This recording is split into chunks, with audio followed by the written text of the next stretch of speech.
All right, then. Without any further ado... That's how I'm just boy. going to talk for the rest of this episode. I really hope you do. We're going to talk about Death Stranding. Death Stranding. Have you ever heard of what's the deal with Death Stranding? Nobody knows. Oh, God. All right. Maybe the BT ate your baby. Oh, my God. Yeah, we're off the rails now. Alessio's gone. This isn't a Metal Gear Solid podcast. We're all Seinfeld all the time.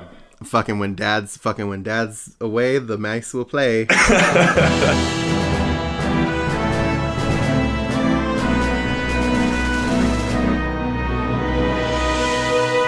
Ladies and gentlemen, boys and girls, welcome to Metal Gear Mondays, the book club style podcast where we cover everything Metal Gear Solid and Death Stranding. Top to bottom, left to right, inside and out in pseudo-chronological historical recreational order. My name is Sam Wright, and that is not my typical introduction. As you all know, I have a different one than I do to keep myself, original and fresh and on the cutting edge of fashion and style. But if you listen to our special announcement, which wound up being like bite-sized episode sized, which was a treat, you'll know that Alessio is having to take a step away from the podcast for a while, at least for the rest of the year. We're not sure how long after, but hopefully not too long. So he's having to step away, leaving me to be your pod father, as it were. So that's great. So yeah, I'm kind of here. I wanted to do a little in honor of Alessio to start the show. That being said, I'm not just doing it by myself. Are you fucking crazy? Isaac is, I think, on a personal excursion in the Andes Mountains. But I don't know why I chose the Andes Mountains specifically. But I am joined by friend, new family member, sweet Southern gentleman, Cole Duncan. Oh, man, you do me too much honor, buddy. Thank you. No, not enough honor. Oh, so much. You much fucking so, take your compliments, you son of a bitch. I did hear from Isaac, actually. You are right. It is the Andes. He is actually going to take up residency there. He said he found like this really nice cottage, and he's just going to be making those kind of like long like wooden horns, that Ricola horns. Yeah, that's what he's going to be doing from now. Well, I heard he stumbled upon a mint deposit and just kind of went. I mean, that was the Isaac's in the mint game now. You know what it is? I mean, that's what happens sometimes. As I said it, I realized that may have been the dumbest joke I've ever said in my life, but I stand by it. While he was doing that, he struck dark chocolate as well. It was crazy. Welcome to Olive Garden. When you're here, your family. When you're here, you're here. So this episode we are going to be discussing the extended looks that we got of Death Stranding at Tokyo Game Show a number of weeks ago. But before we do that, Cole, you kind of talked about it a little bit in your technical debut in the special announcement, but what is your history with Metal Gear, with Kojima, and I guess with the show, technically? I mean, if you... Sure.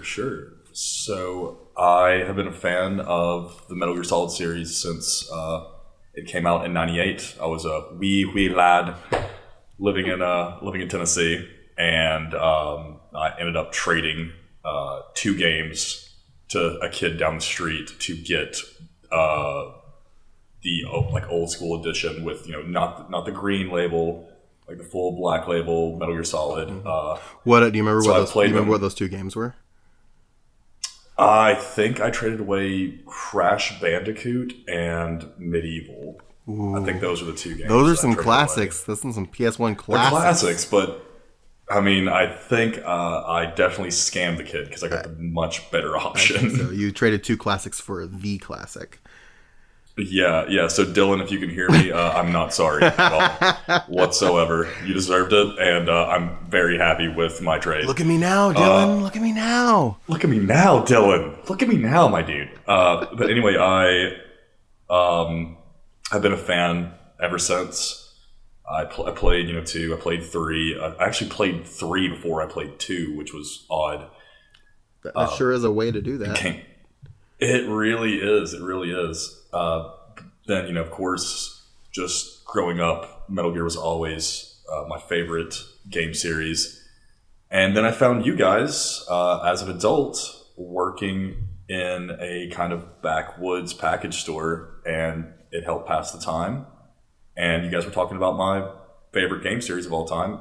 And we kind of just developed a cool little online friendship. I became a patron of you guys. And then soon after, I was a moderator for the Discord, which, by the way, y'all should join that if you aren't on already. Sure should. It is popping in that Discord right now, my dudes. So definitely hop in. Have some fun. Come meet us. Yeah. And with Alessio needing to take some time off, you guys reached out to me, and I was more than happy to lend this dumb, deep voice to this awesome show. And there it is. There's the story. There it is. All about how your life got flipped, turned upside down. Turned upside down. Indeed. Well, Cole, fucking welcome, my dude. Welcome to the Welcome to the jam, Thank you, buddy. I'm glad to be here. Yeah. So we're talking Tokyo Game Show. We are talking. Or do you want to Tokyo Game Show? There's a lot of stuff that came out of Tokyo Game Show with respect to Death Stranding. So we are going to kind of get into it. I think the big bulk of what we're going to talk about is going to be the gameplay demos that we got. We got 2 videos. We got a 49-minute gameplay demo of basically doing a mission, I would assume, in Death Stranding. And then we've got a, I'd say probably about like 40 minutes or so safe house gameplay, which is not necessarily like gameplay, just showing you all the things you can do inside of your safe house within the game. But before we get to that, we're going to talk about a very specific article that was done by GameSpot. It is an interview with Hideo Kojima, which he says that his destiny to create new games and take risks. So this is an interview that GameSpot did with Kojima during TGS week. And it was translated by Aki Saito, who was the interpreter for the interview, and yeah. So, did you get a chance to take a look at this interview, sir? I was able to take a look at it real quick right before we started recording. The one thing that we've talked about this a little bit beforehand. I love Kojima, and I love how ambitious he can be.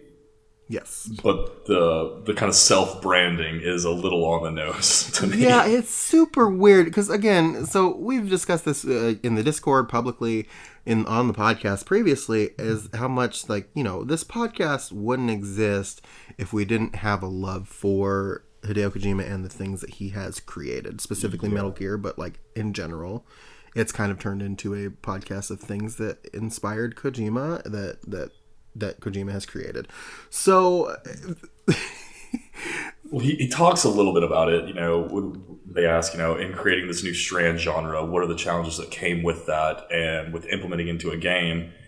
And he talks a little bit about, game design and stealth, kind of Kojima high points and classics, but at the very end he says, don't get me wrong, I'm not trying to create new genres. I want to create new fun for the users. The genre can be named by them afterwards. That's such a fucking flip-handed bullshit thing. It's such like a... But... It's I don't want to create new genres. I just do, because I'm the greatest. I just named it. So, what's this game about? I have no idea. I was like, you should be the one person out of anyone that should know what this game is about. Yeah, so we've kind of discussed it before. He's calling it a Strand game, which is what he is claiming to be a new genre of video game that he's creating, and he says that he wants to create new fun for the users, and his end goal is that the genre can be named by anybody. The connective tissue to this statement is that it may not be called a Strand game in the long run, but he definitely thinks he's creating a brand new genre with Death Stranding. Right. And that's the key takeaway from that question and answer, which as we get into the gameplay, and again, my whole MO with this is that like I'm coming at Death Stranding, and Colt, your approach may be different, it may be the same, that's whatever works. But my approach is that I'm coming after Death Stranding based on what I see and hear from him and just visually. And everything that I've seen so far, it doesn't look like anything crazy. It looks like Bloodborne and Dark Souls did this shit way before he did. Well, I'm trying to find this. I'm trying to find this company. Yeah. Okay. I just realized something. What's up? Strand games have been around. Yeah. Like Journey for like the PS3 2012. Yep. I mean that's the first thing I think of is like the original like quote unquote Strand game. You're alone, but then you have some connectivity with other players, and so you don't feel so alone. And I think that's what he was trying to get at. I'm just kind of approaching it as a fan of Kojima. I'd be lying if I wasn't saying that I'm not a fan of Hideo Kojima's work, but I am very skeptical. It looks beautiful. Everything I've seen from it looks amazing. I think it'll really come down to whenever I get my hands on it, that I'll actually be able to form a decent opinion. Yeah, well, it's one of those things where it's just like it's not going to be a complete. I mean, it's Hideo Kojima. I tweeted this out a little while ago, but it bears repeating. This is the same motherfucker who made us think that an entire video game was going to be about Solid Snake up until the game released, and then surprise, it's about Raiden now. This is Hideo Kojima is the master of deception and twisting people and making people think that something is one way or the other. And I fully recognize that, so that's why I'm just going off of what I'm seeing. We could potentially just have our brains blown, you know what I mean? And what if it's just like an hour of Norman Reedus and then the rest of it is just Jeff Keighley running through the American wasteland? Hey, fuck you, buddy. You put that possibility into the universe. Oh, please let there be a DLC where you play as Jeff Keighley. That'd be amazing. Oh, my God. Oh, no. Oh. All right. Well, I thought we were going to continue this podcast without Alessio, but I think it's over now. So, great job, Cole. No. We're one and done, baby. Let's go. Mission accomplished. The end. Yeah, so it's like, yeah, but like, so all this is super weird. This is all, this is all just based on immediate, what word am I looking for? Interpretation, whatever. So my whole thing is that, like, I think, like, people like to do, like, the whole fuck Konami thing, hashtag fuck Konami, whatever. I think part of the reason why Metal Gear may have been as, like, and this is going to be a weird thing for me to say about Metal Gear, as grounded as it is because of Konami. And I think that because Sony's just kind of letting Kojima do whatever the fuck he wants, I'm afraid that he doesn't have a ceiling, and so he's just going to fucking... He's being, like, overly ambitious. Yeah, he's just going to fucking Wonka Vader it into the fucking stratosphere. I mean, yeah. I mean, it's a very real possibility. I mean, I don't want to get into too much, like, right now before we even get into the actual the gameplay footage that we saw, but there were a lot of things in there that I was like, if you were with Konami, this would not fly at all, man. There's no way. I mean, they let you get away with a decent amount, but like we got 3 different plugs in here. Mm-hmm. Come on, it's I don't know. It's super weird. I think one of my favorite things he said in the interview, and I mean I'm being a little like about it, but one of the questions was from GameSpot, do you think that because you're trying so many new things that some people might not understand the game even when they get to play it? And he says it doesn't matter. He's just like, I want people to play this game and take time to digest what they've seen, and then maybe in 5 or 10 years, if something happens in their life that makes them get it, then that will make me happy. But yeah, he goes, these are his exact words. He says, recently, all the games are like, you play it, you know it, you feel good, they're fun, and that's it. I want to create a game where there's a hit to it, if you can swallow it and it's there for a long time. Maybe in a year or 5 years, suddenly there may be an experience in their life and they realize what Death Stranding is talking about. Maybe they will play it again and have a different perspective. That's why I said that I don't really care about people not understanding it on the first try. Which is the most Kojima thing to say. Right. So his quote, you play it, you know it, you feel good, they're fun, and that's it.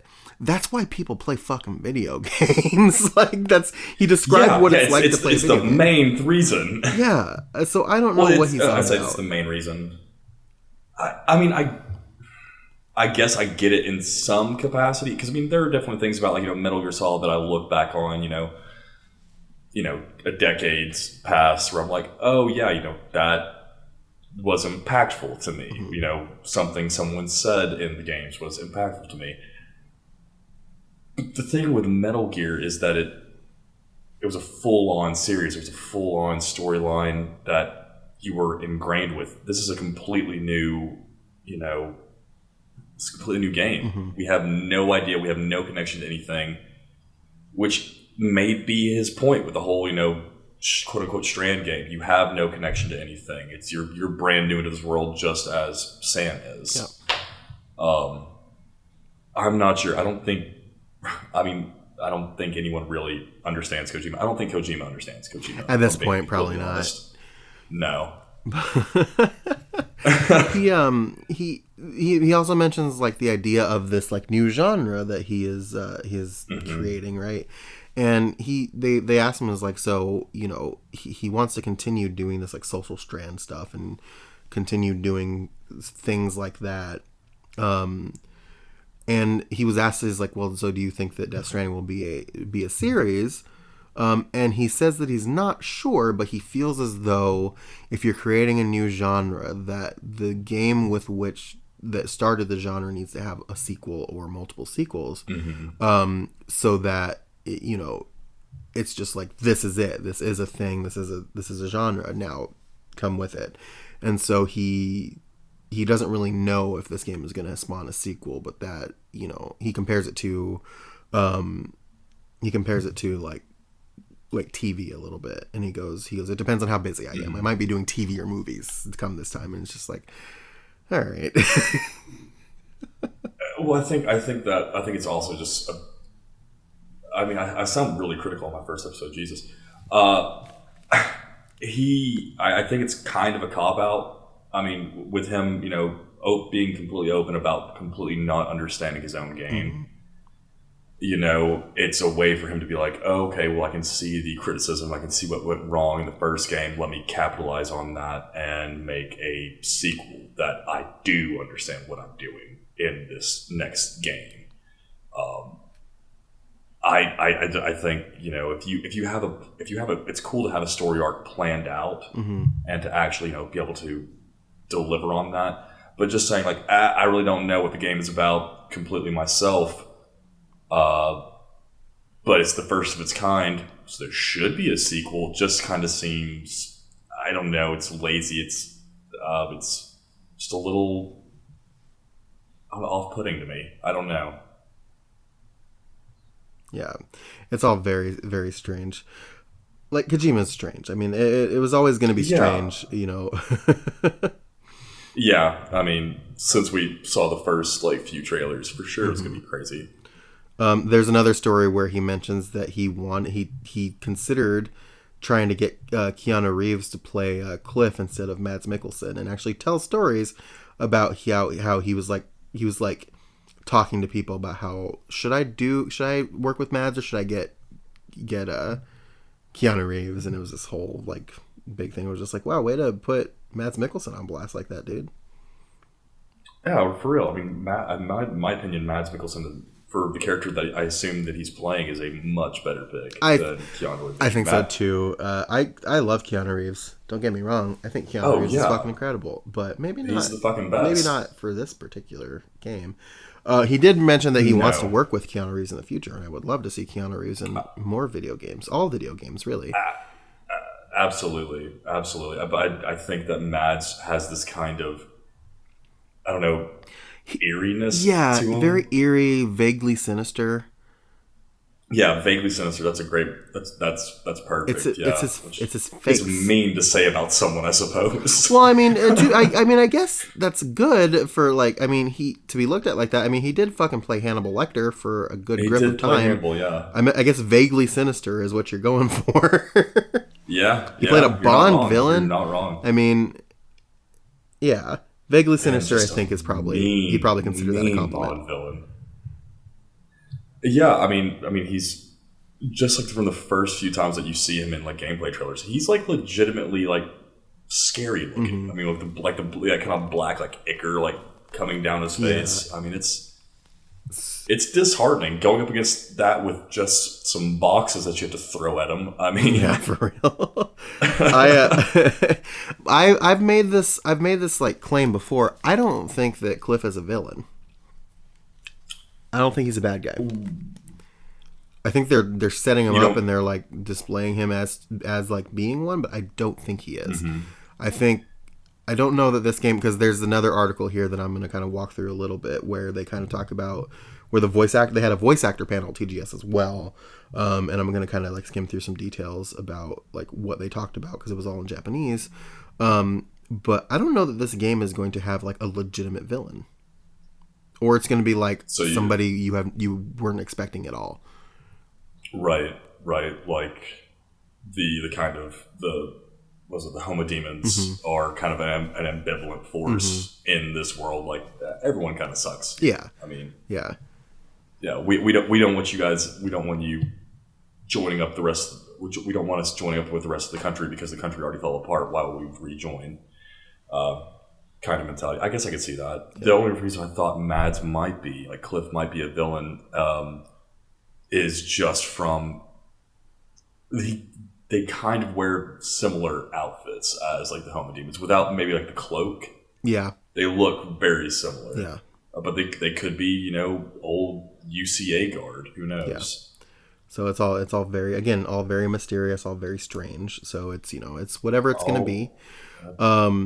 But yeah, so some of these voice actors sat down. There were 4 of them that sat on stage. So it was Akio Otsuka, who plays Die Hardman, Kikuo Inoue, who plays Amelie, Satoshi Mikami, who plays Higgs, and Akihiko Ishizumi, who plays Deadman. And they kind of sat down and talked. A couple of the characters, they sent in videos because they weren't able to make it, but these 4 were on stage talking.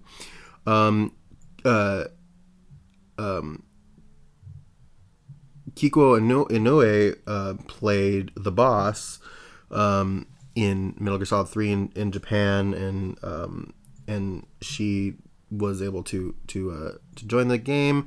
She mentioned that she was worried about Kojima not offering her another role, and then got Death Stranding. Akio Otsuka is the Japanese voice of Snake, so he's been working for a long time with Kojima. Yeah, so he plays Die Hardman.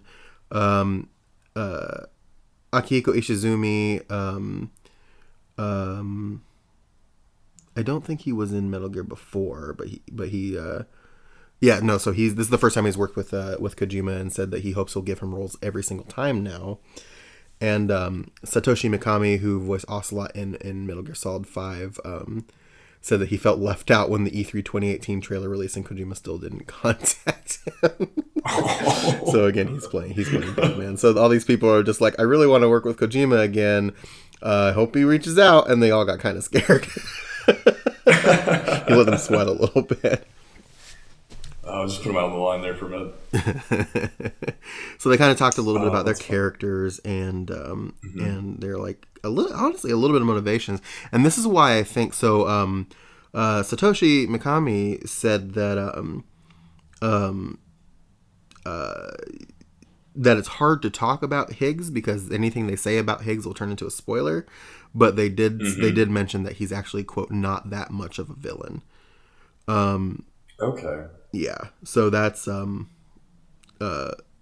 So they're still keeping him kind of ambivalent. Right. And then Akihiko Ishizumi mentions that they also can't explain why Dead Man is called Dead Man, and they also can't say why Die Hard Man is called Die Hard Man because it will be a big spoiler. But then Kojima says that once we figure it out, we'll be like, so that's what it meant. I get it. Yeah. So that's it's very interesting stuff. I think we've been talking about how like everything about this game is so on the nose.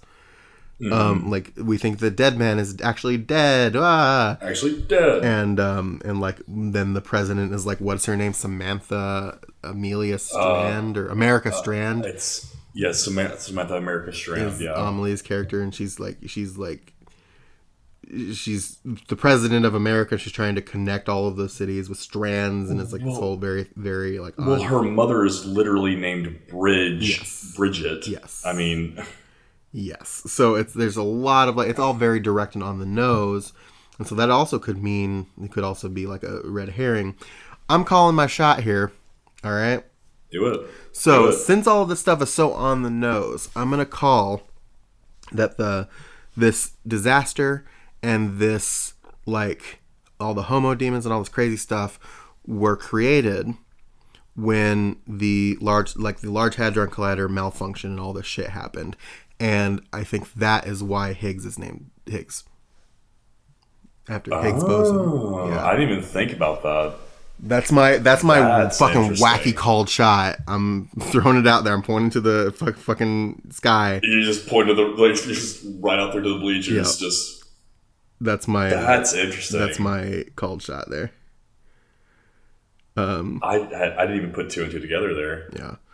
So I thought it was smart being like, her name's Bridget. Well, that's what I'm saying. Like Bridges, I think some of them are just that simple, but yeah, I think that might be, and I'm probably super wrong, but that's what I'm calling. So I mean, that's a fair shot. I think that's a real fair shot. I mean, if everything has been so on the nose about like naming people. Yeah, man. Yeah. So black holes everywhere. Yeah. So very much, very strange. A lot of stuff. Some of the main characters, some of the actors who couldn't make it, Kenjiro Suda, who plays Sam. He says that Sam is actually a very charming character, which seems strange based on what we've seen. Yeah. And described Death Stranding in one sentence. He said it's pretty much impossible, but that if he had to, he'd go with a story that connects people. And that Death Stranding is, quote, Kojima's gift to everyone around the world who was wanting a new game from him. Apocalypse Facebook. Yeah, Apocalypse Facebook, the game. Let me see here. There's some other stuff like that. So,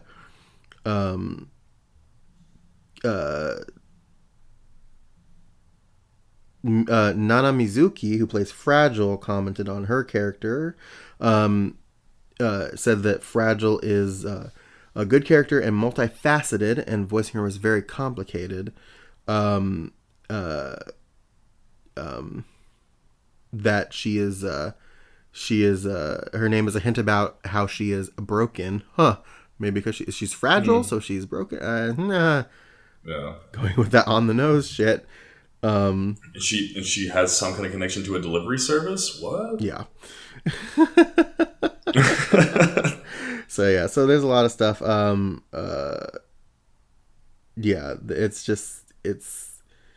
It's so weird. They mentioned that that there's a love triangle-like relationship between Sam, Amelie, and Fragile, and then they can't say more because it's spoilers about that whole thing.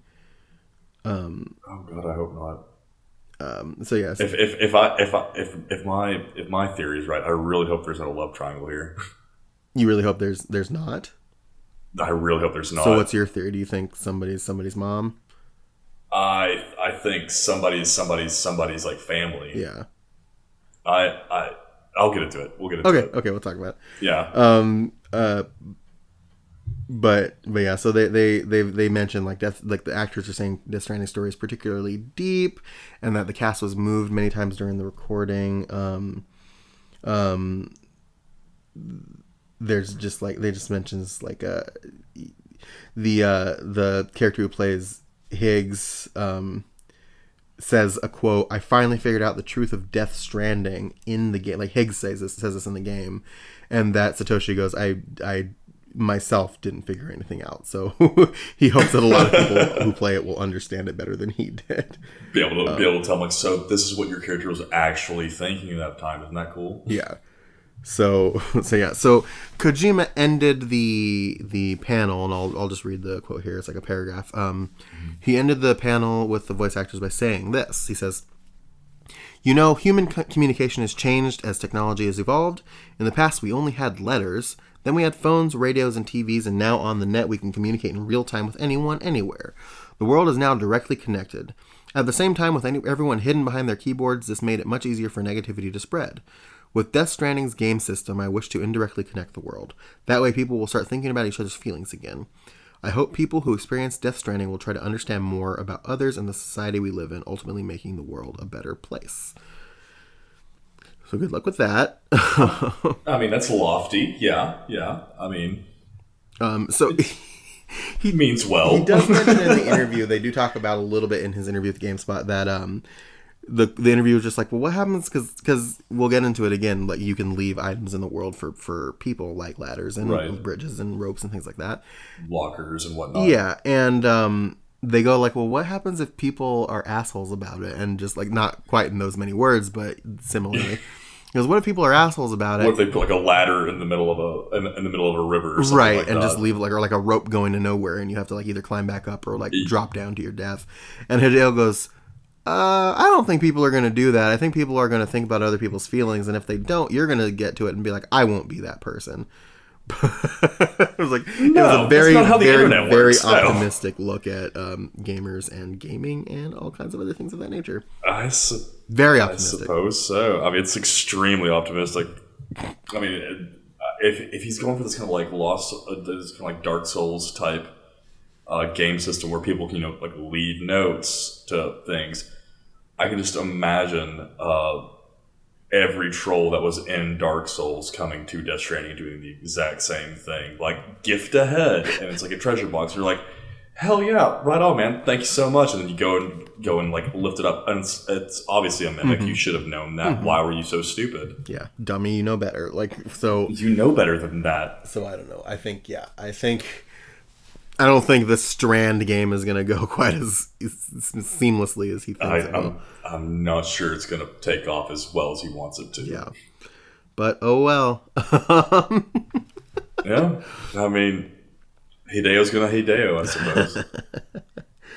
All right. So let's get into these videos. So the first thing we have, and so before we get into the long videos, there was one video called Briefing. Which is about 7 minutes long, and it kind of sets up the story and like sets the tone essentially for what we're going to be doing for the rest of the game, right? So essentially what happens is that you are in the Oval Office, and Sam is there with Die Hardman and Amelie, who is, I guess, the president of the United States, or as close to as possible. Right. And I guess Amelie is like a short name or a nickname, because her name is, as we said, Samantha America Strand. Is it Samantha? It's Samantha, right? Yeah, it's Samantha American Strand. So, Yeah, I feel like someone should like cue like the Star Spangled Banner anytime someone says her name or something like that, just to really just pin it right there. oh fuck! It just hit me. I'm the new cue it here guy. Oh no! I did. I did. God I did damn cue it, it Cole! here. Oh fucking here it goes. Sam. But yeah, so they're in this they're in the Oval Office, and there's all kinds of holograms floating around. They're trying to essentially convince Sam that he is to go across America and connect America back together with connect with strands or whatever, and he has to stop the homo demons who are basically in the West Coast, like saying stay off of our lawn, right? Yeah, and they're using Amelie as a kind of like safeguard to keep the UCA away. Like, hey, we have your president. Mm-hmm. Don't come through. Yeah. So you find out. So Amelie is actually a hologram, and her body is in the beach. So where we talked about previously these character trailers. So Heartman, he dies every 20 or so minutes and comes back to life. And when he's dead, he goes to the beach to study the beach. And the beach is this weird place. I don't know if it's the afterlife or purgatory or what, but people go there for some reason. So they always refer to it as the other side, or like you said, like or the beach. Yeah. So it seems. Go ahead. I'm struggling to figure out what to say about it. Well, what I noticed about a lot of this is obviously Sam is like not interested in this at all. He's saying you're not being held prisoner, and he kind of like raises up his arm. He's like, well, then what do you call this? He's got that weird shackle attached to him. Not interested to the point where at the end of the trailer he just walks out and says, I'm not doing it. Yeah. What I was going to say earlier, when I was like, I really hope there's a love triangle here, was he says in this briefing, I'm not a Bridges anymore. Mm-hmm. And so it's like, wait a minute. So I can't tell if Bridges is no, he says, I'm not a Strand anymore. Yeah. So it's like, are you two related? Are you two brother and sister? Are you married? Yeah. And the only reason I came to that is in the next thing that we're talking about. You see a photo of Sam, and I assume Bridget, mm-hmm. And a pregnant woman, mm-hmm. but her face is completely blurred out. I was like, oh, wait a minute. So it's just something kind of interesting I noticed there. It's also been 10 years since they've seen each other at this point. Yeah. And she has not aged. Yeah, which is presumably because she's a hologram, so right. So would she age or what? So that is I don't think I picked up on that. That is well, and she also said, Die Hardman's like, she doesn't look a day older. He's like, he knows why I don't look a day older. My body's still on the beach. Mm-hmm. So it's like the beach or the other side is timeless, mm-hmm. or something like that. It's like it's a place outside of our time. And presumably we go there when we die as we're playing the game. So that's like a whole nother mm-hmm. layer of like mystery that still hasn't been explored at all.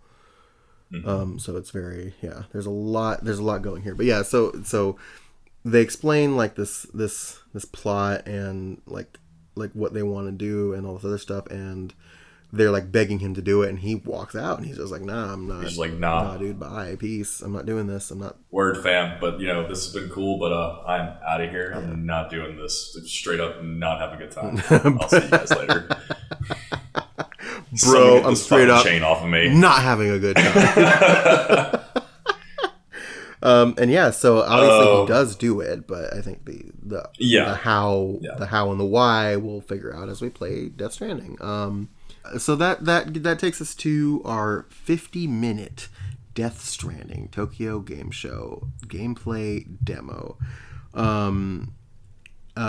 This basically takes us from Sam accepting a delivery mission in Central Knot City, and he has to take it to Port Port Knot City. Port Knot City. And and here's where I realized at a certain point in this video, I realized this is where I came to one realization, and two came to my realization about, or my theory about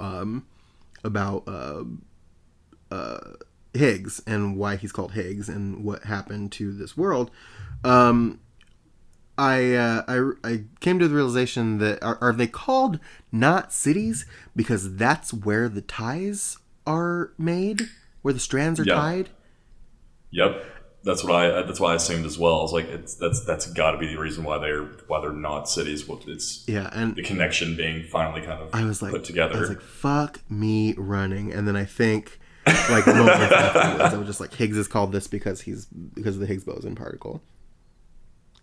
But the strands, that's what tripped you up there. Yeah, the strands. Like I was like, you motherfucker. Hideo Kojima, you sneaky son of a bitch. I am so mad at you right now. You got me. God damn. Oh, there was a lot of stuff that happened in that first little intro. Yeah. Just the intro video before the blue-haired pigtails came out. Yeah, for sure. So Kojima explains that this demo takes place about a third of the way into the game, and that there are jump cuts in the demo to, quote, prevent spoilers.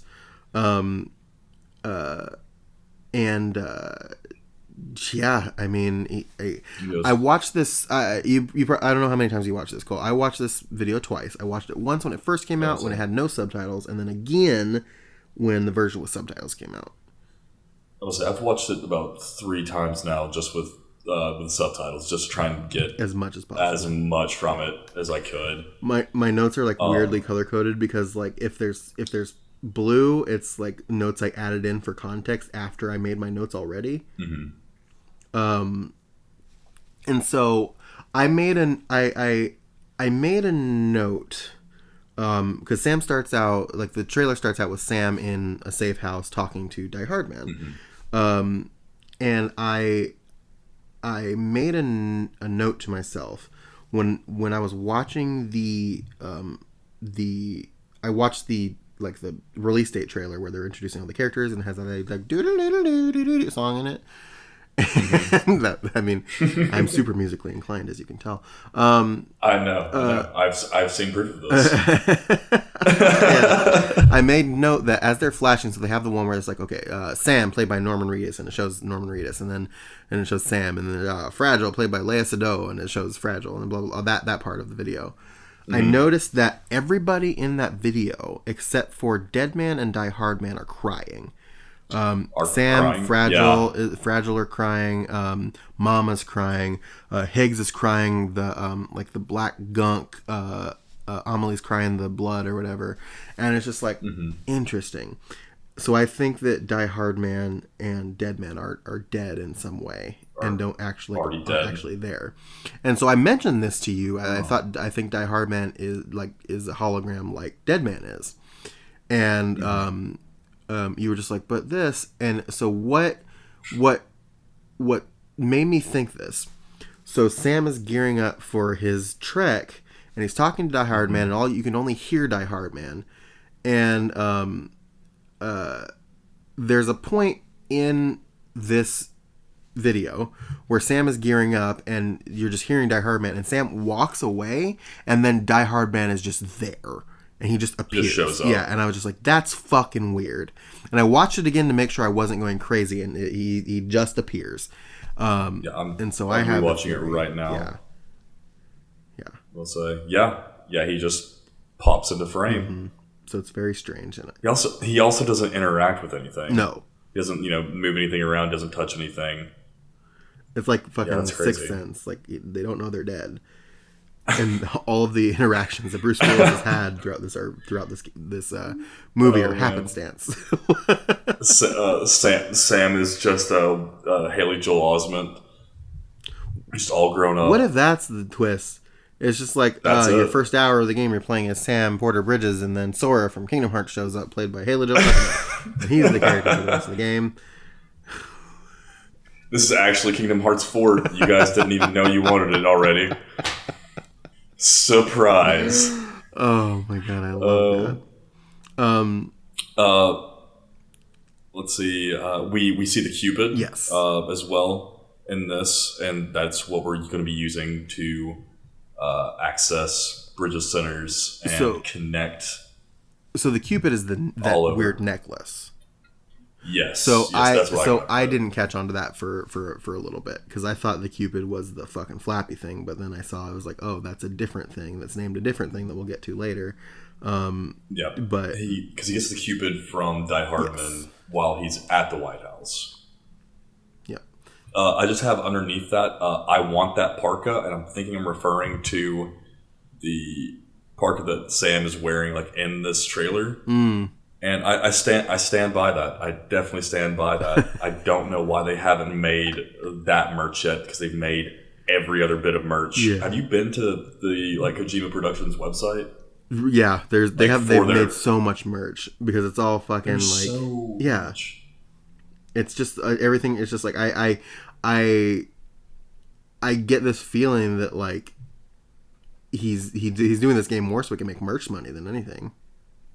I mean, it's not a bad idea to an extent. I mean, it's a little shady as far as, but I mean, I'm not complaining. I'm still not complaining to an extent.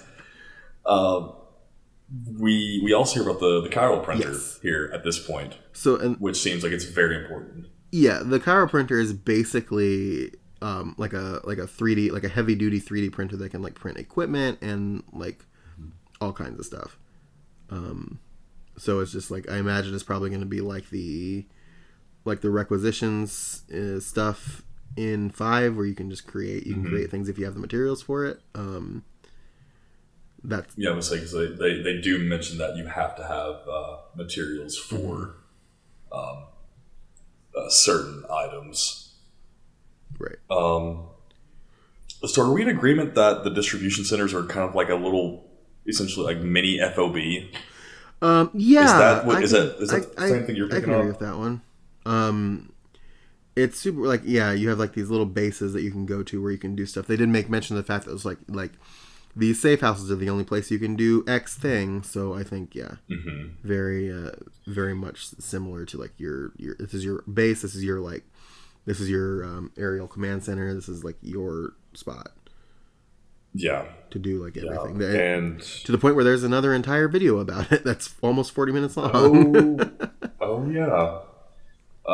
So crazy crafting system with the 3D printer. One thing that stuck out to me that he just glossed over, and I was like, well, hold up. No, you don't get to gloss over that. You said something crazy. No, we're going to talk about that. At one point in this point where he's loading Sam up, he's like, "Oh, this is sperm and eggs," and then this is. I was like, "Whoa! Hold the fuck up! What did you say? What are you putting?" No, I literally had to go rewatch it. Yep. Definitely says that. Yep. So apparently that is a thing that you can carry in Death Stranding. You deliver those sperm and eggs. Yes, you got those sperm and eggs. You can deliver it. Get somebody their breakfast. I want to.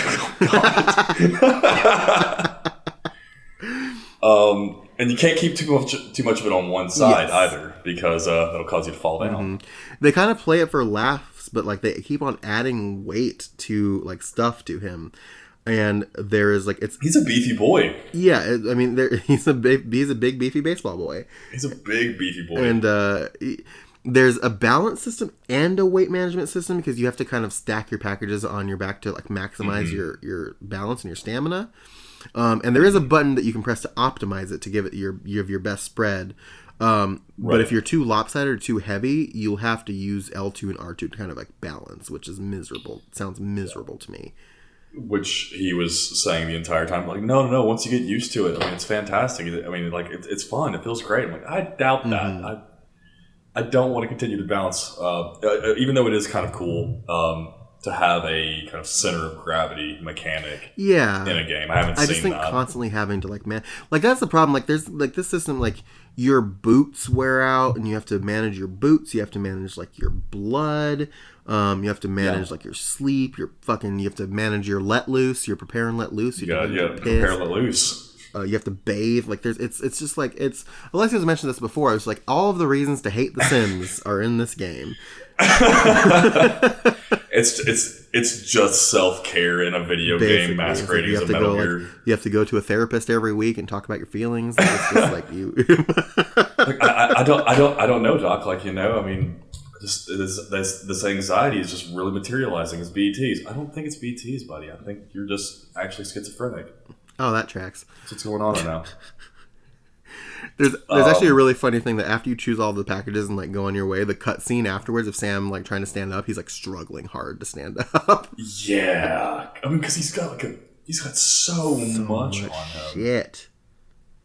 But then you get to see the 3D map. Yeah, which I actually thought this was cool because you can use like in like most open world games, you can be like, okay, I want to go here, and it'll plot you a route that you take. But like you can plot a custom route and like set points and as it's you all go. 3-dimensional, so you can like actually see the terrain as you're, if you're connected to that area, you can kind of map out, which might be an easier route than another, which might be a little bit more treacherous, but it'll get you there quicker. Yeah. Which was really, really cool as well. Which I do really love that. So there, good point for Death Stranding. yeah, fantastic. For those keeping score at home, that is 1 to about 553. We've been extremely critical already. This is a Death Stranding podcast at this point. We've given it 1 point. Yes, 1 point. All the points are made up, and they don't matter. So, haha. None don't matter. Actually, we're buying the game. It doesn't matter. Fuck. At one point, he hits the communication voice, and I have written down this is a call out to you, Alessio. That is not Norman Reedus' voice. I don't care. It is not. I don't believe that it is. Yeah, it can't be. It doesn't sound like him at all. Hello. What? That's not what Norman. Yeah. It's just this very high pitched, like it's not grating. It's Well, here's what I'm going to do. Like this is like I'm going to tell myself to cue it here. I'm Sam. Hey! Anyone? Anybody hear me? There it is. That's not Norman Reedus. That's not his voice. That is not his voice. Fucking, it's super weird. And shortly after you get, Kojima goes through the kind of quick customization. Gotta get that JF Ray in there. There's that JF Ray plug. Got a fucking boner for JF Ray. Gotta just love that little French sunglass brand.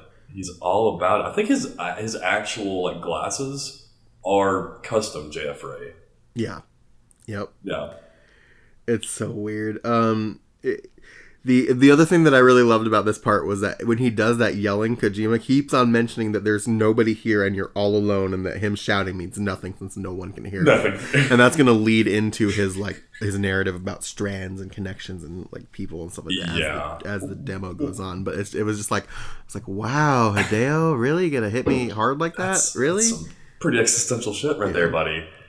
Oh, he says at the top, you're completely alone, but sometimes players are connected. That's why it's called a strand game. I'm like, that makes no fucking sense. That makes literally no fucking sense. What are you talking about? It's just so silly, and he's talking a lot of nonsense here. Like there's a part. So another point for Death Stranding is your little Flappy Boy. I think I can't remember what the official name for it is. I've got it written down here. I do. It's somewhere along here. It's a Odradek sensor, or they affectionately call it Pata Pata. And I actually kind of like that. So I like Pata Pata because it's like an we will now onomatopoeia. be referring to it as a Pata Pata. Yeah, it's like an onomatopoeia for how it sounds when it flaps. So the Pata Pata. So the Pata Pata can actually scan topography and show you how dangerous things are. And the first time it's used in this trailer is that he's trying to cross a river and he scans it, and then there it goes. It's yellow, which is getting dangerous, and red which is very dangerous. And so to kind of show, he walks into the red part of the river and he gets swept away and he loses some of his packages and stuff like that. And I was just like, I kind of like that. I like that it can scan the topography and let you know what's too dangerous to traverse. Yeah.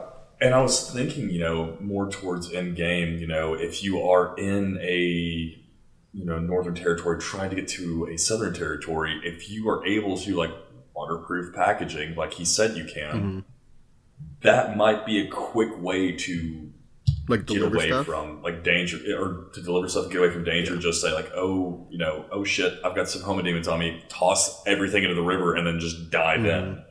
Because it sweeps him pretty fast. It gets him moving pretty quickly. Yeah, it does. It does get him pretty quickly.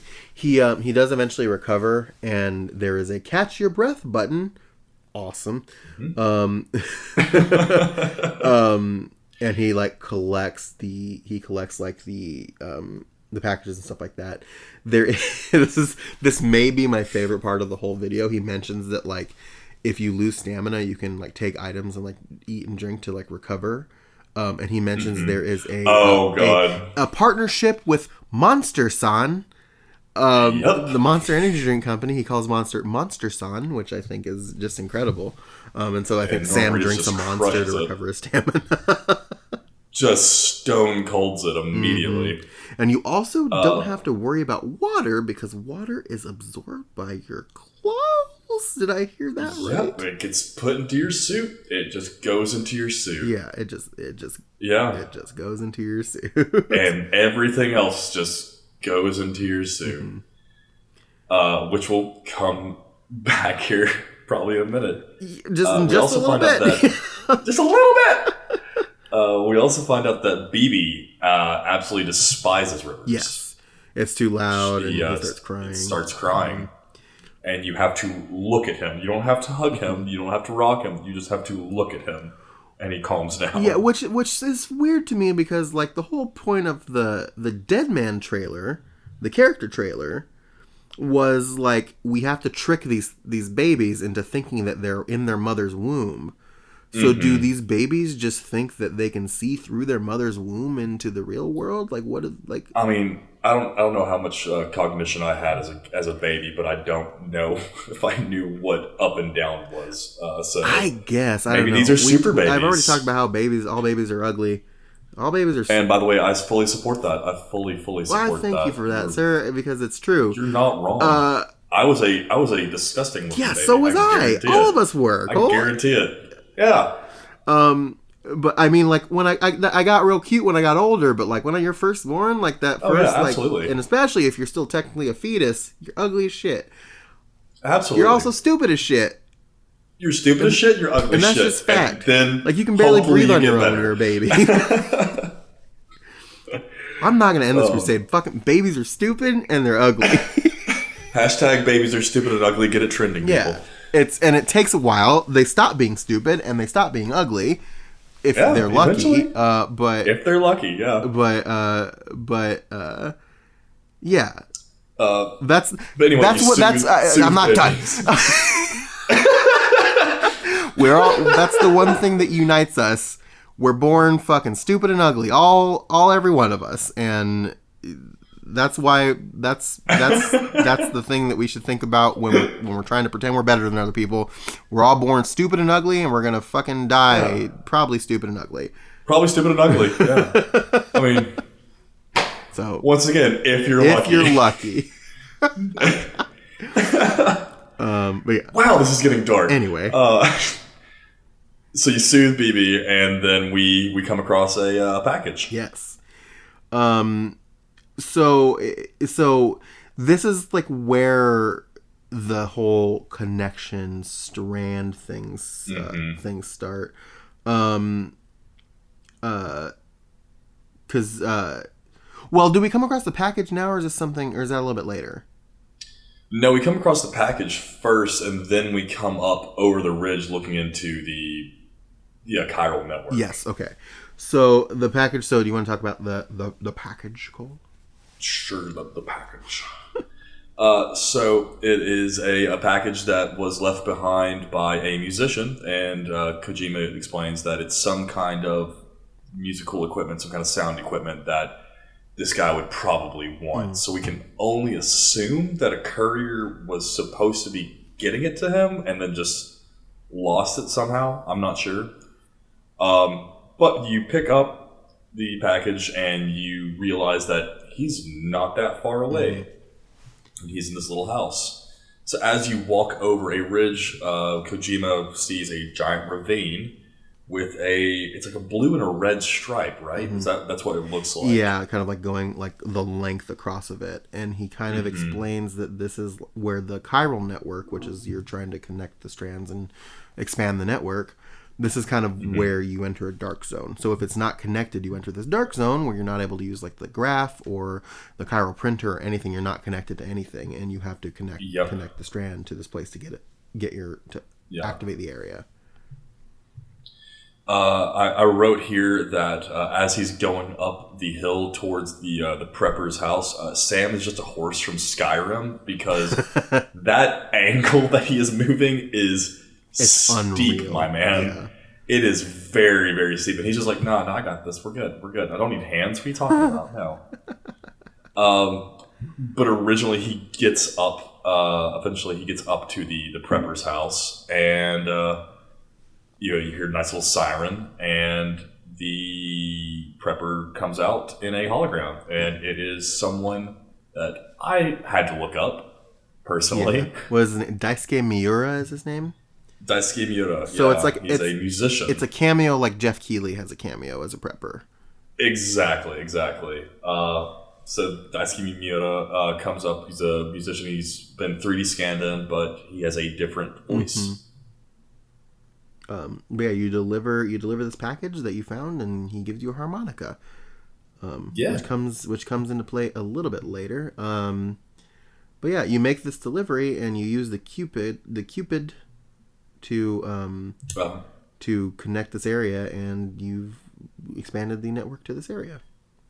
Yep. So if you needed to use any of like the chiral, like the chiral printer, or the tracker, you could now use it because you have connected, and that's what I think Kojima is trying to get across. Right. The Strand game is all about social interaction and connectivity. You have to connect in order to interact with others. Otherwise, you are isolated or quote unquote stranded. Right. And so, cool on the news, but still. As he was like trying to get to here and like leave here, I was noticing, are you just leaving your equipment behind, like your ladder and your climb anchor and stuff like that? Yeah, I totally forgot about this. What happens? But you can take it with you. You can pick it up apparently, but if you leave it there, it'll appear in the world for other players who can then use it to reach places.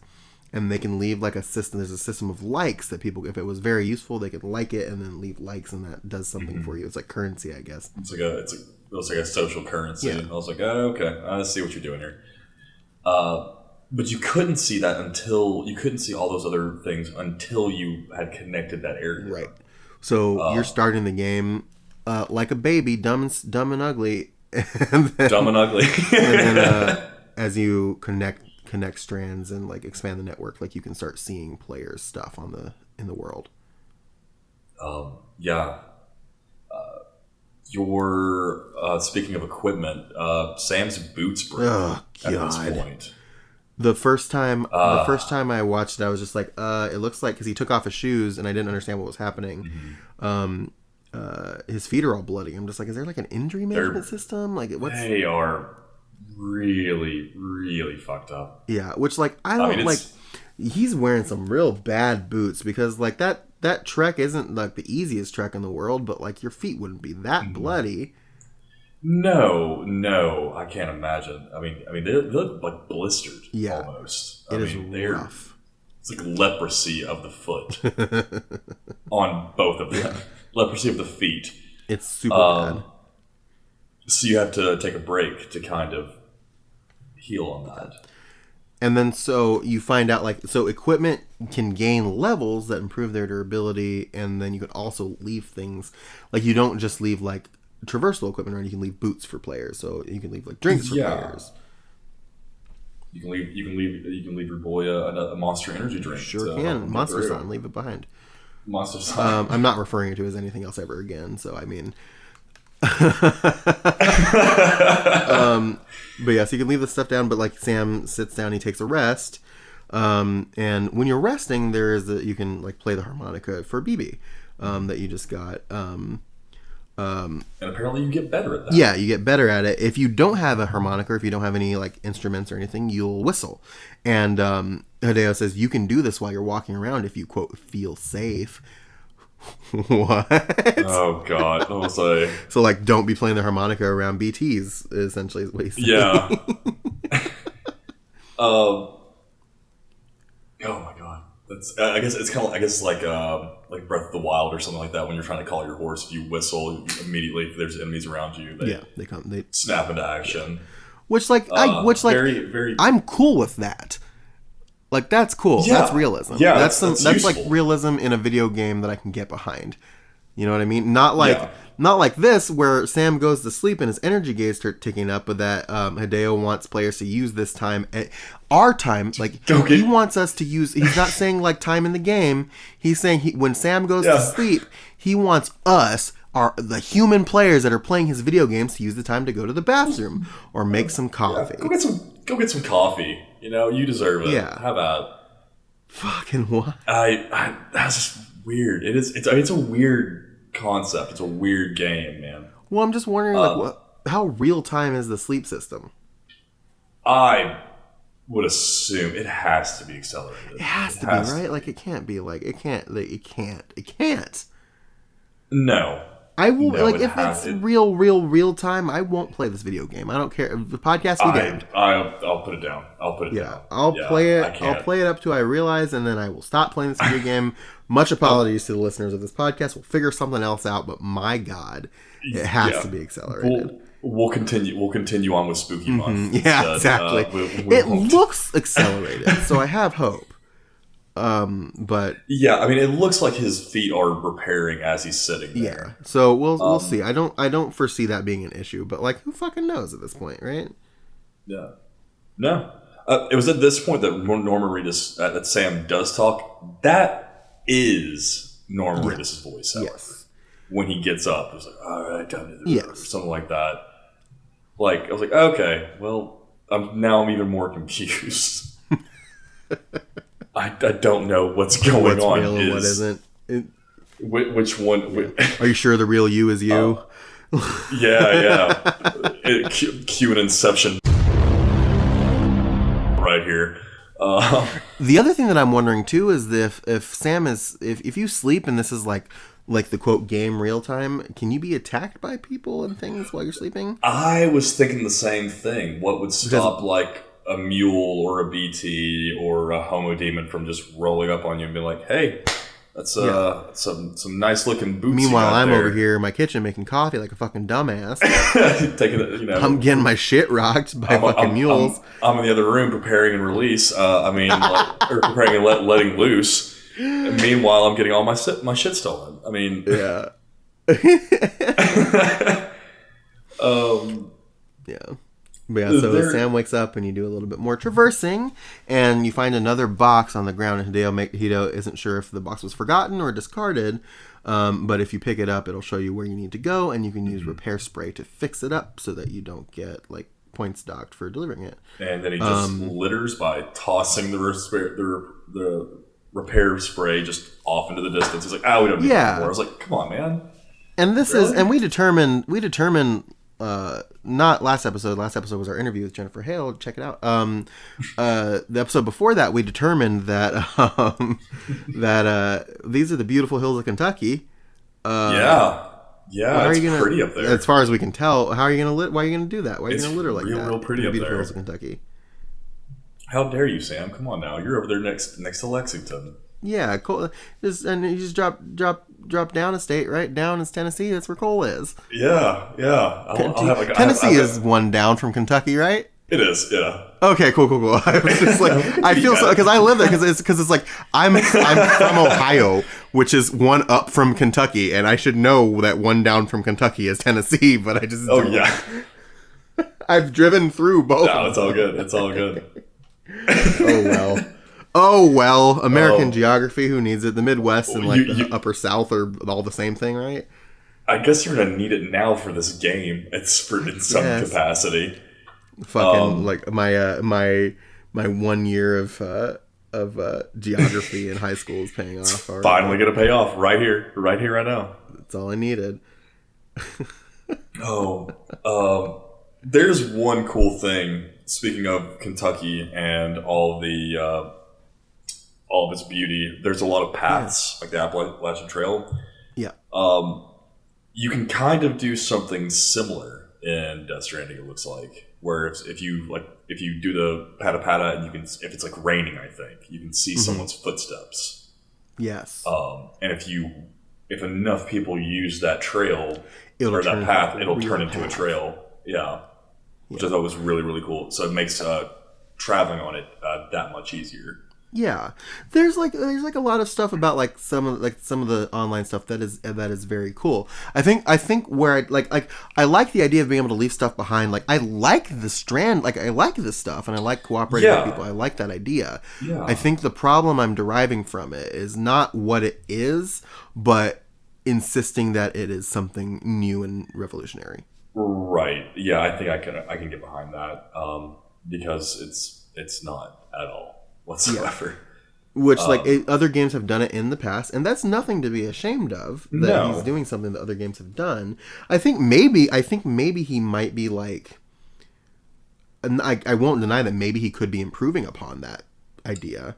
Yeah, yeah. I mean, we've only seen 49 minutes worth of actual gameplay, so right.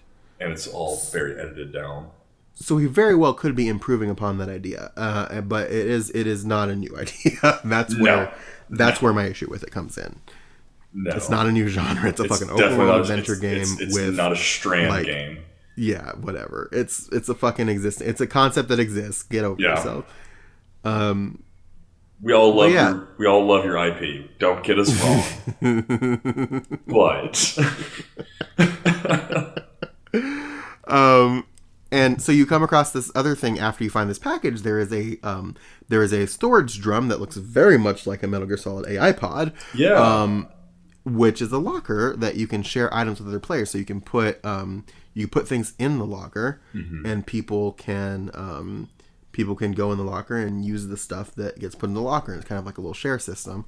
But there's also a private section as well. So if you knew you were coming back through this area, you can always store something useful for yourself on your way back. Because so you can there's private in the public. So Hideo Sam goes into this locker, and there is a power skeleton that he gets from a guy named John, and then there is a floating carrier left behind by Yukiko, which the power skeleton lets Sam carry more stuff without being encumbered, and the floating carrier you can put packages on and just kind of like pull them behind you, and it'll follow you around. Really cool, except for what Hideo Kojima called it the entire time.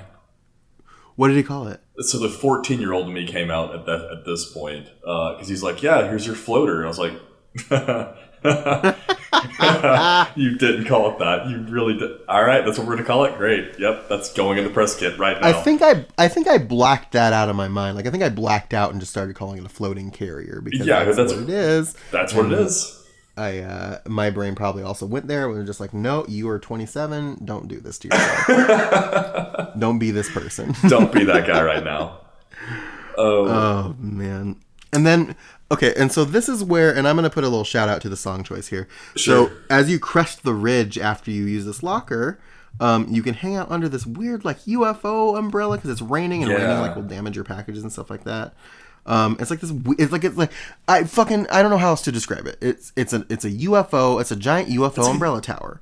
It's like a big like mushroom tree thing. Yeah, and it plays music, and the song that is playing is a song called "Pop Virus" by Gen Hoshino, which I got that shit on Apple Music. That's a good fucking song. So y'all should check that out if you have like Spotify or Apple Music. Pop Virus, Gen Hoshino, good shit. But yeah, you can hang out under these things, and they'll recharge your like stamina, and will keep you safe while it's raining and things like that. The shelter, it'll also like spray repair spray on your stuff, and it'll fix. Yeah, that was really cool. Yeah, which is super cool. It feels like it will be, and like I feel like they're just kind of like showing what could be, but I feel like this will be and should be like a very rare or expensive item to produce. Yeah, I can't imagine you're going to be seeing a lot of those kind of pop around. When you do make one, what song are you going to be playing? Oh shit. Cut my life into pieces. What else, man? Papa Roach, baby. Papa Roach, 24/7. You're gonna get some like some old school like Skillet or some other like really. I'll do like some Creed in there. Some Creed. Take me higher. That's like You just make it you make it a Nickelback station so people only stay for like the minimum amount of time they have to. Mm-hmm. Man, honestly, it depends on which Nickelback song. Because if you play "How You Remind Me," like I'll stay there for that entire song. I don't give a shit what people think. Cole? Can I tell you about the? I'm going to take a little detour from Death Stranding here. Can I tell you about the greatest moment of my entire life? I would love to hear about this. Yes. When I still lived in Ohio, for the life of me, I can't fucking remember what it's called right now because I'm a horrible person. And it closed. It's not even open anymore, which is a shame because it was a great bar. But there was a bar in the town that I lived in Englewood, Ohio. And I went there with several friends. In the bar, it was us. It was a big group of us. And there was a couple other groups of people there. There were 2 bartenders working, and it was just like a chill night. Everybody was like, we had been drinking already. We show up at the spot. We're drinking more. My friend Mike Sapnewski, God love this man. He walks up to the touch tune, the jukebox thing, and he decides he wants to fucking play "How You Remind Me" by Nickelback. So "How You Remind Me" by Nickelback starts playing on the jukebox radio, and everybody kind of like glances over at Mike, and Mike starts singing "How You Remind Me" at the top of his lungs. He has to. Mind you, right after he starts doing this, so do we, the group that was with Mike Sapnewski. Of course. So we're all singing "How You Remind Me," and like as if it was the most perfect little package of fucking heaven. Everybody in the bar, all of the groups, the bartenders, everybody started singing "How You Remind Me" by Nickelback, and all of us in unison belted out the entirety of "How You Remind Me" by Nickelback together, and it was beautiful. That sounds magical. It was beautiful. So that is the reason why I can't ever truly claim to hate Nickelback, because it brought a group of strangers together on just a random night in Ohio, and I will always remember and love that. Also, I have respect for Chad Kroeger, because who else but a Canadian man could rhyme the words "sorry" and "story" together. I got mad props for Chad for that. So good on Nickelback, and keep doing what you're doing. Chad, if you're listening, God love you. Shouts out to Nickelback. Shouts out to Avril Lavigne for hanging out with them. Avril Lavigne is dead. That's a clone. That you're right. You're absolutely right. Oh man, fucking where? Oh right. Yeah, anyway, fucking where? What is this podcast about? Death Stranding. That's right. Welcome to Nickelback Mondays. I'm Cole Duncan. I'm Chad Kroeger. And this is How You Remind Me. A segment where we look back on our. So this fucking umbrella thing, so he stands underneath it for a little bit and gets some repair stuff, and then he wanders out, and there's this like there's a jump cut, essentially. It transitions to a different point. I get that. I'm worried about that, because they said at the beginning that it was to preserve spoilers. I'm just worried, because this is 59 minutes. It seems like you're going a very long way, or 49 minutes. You're going a very long way. How much of that time could actually be spoilers? Yeah, you know what I mean. What would they be spoiling at that moment? Exactly. It feels like a play to be like, oh, look at all this important stuff you're going to do within this 50 minutes. This could be, but like, how much of that is still just like random walking to get to it? It will say in reality how much we actually getting to do and or see. Yeah. So I'm a little concerned, and they do it a couple times. I'm a little concerned about that. So, we'll see what happens. But yeah, you get to this place. You're overlooking this like facility down at the bottom of a hill, and so so what Sam does in this instance is he drops all of his stuff off of his carrier, and leaves it behind. Which I wonder if there's a setting to be like, I'm dropping this with the intention to leave it for the world, or dropping it with the intention to come back for it. Because if there's no distinguishing factor, what's to stop another player from grabbing all your stuff while you're dealing with what's happening below? Right. So there's got to be something there, I would hope. Yeah, I would assume that's like, you want to leave it for another player. There has to be some kind of button that says, "Hey, yeah, I'm going to leave this for John on his way back." Yeah. But he does this because the enemies in the facility, which we'll come to learn, these like weird like Monsters Inc. looking enemies are called mules, and they don't try and kill you. They just want your shit. And there are things, there are like tags in the packages that you deliver that they can track. So running up to them with like to their facilities with packages on is dangerous because they'll know you're there. So Sam leaves his stuff behind and then uses the floater to hoverboard down the hill. It's Kojima Hawk's pro carrier boarding right now. Which, like, I'm not gonna lie to you, Cole Duncan, that's fucking rad. That looks sick as hell, dude. That's a point. I'll hoverboard all day, dude. I will literally just find mountains just to climb them to take my carrier all the way down it. I don't care. I'm growing older all the time. That's the song I'm going to play. Yes. On my fucking mushroom umbrella.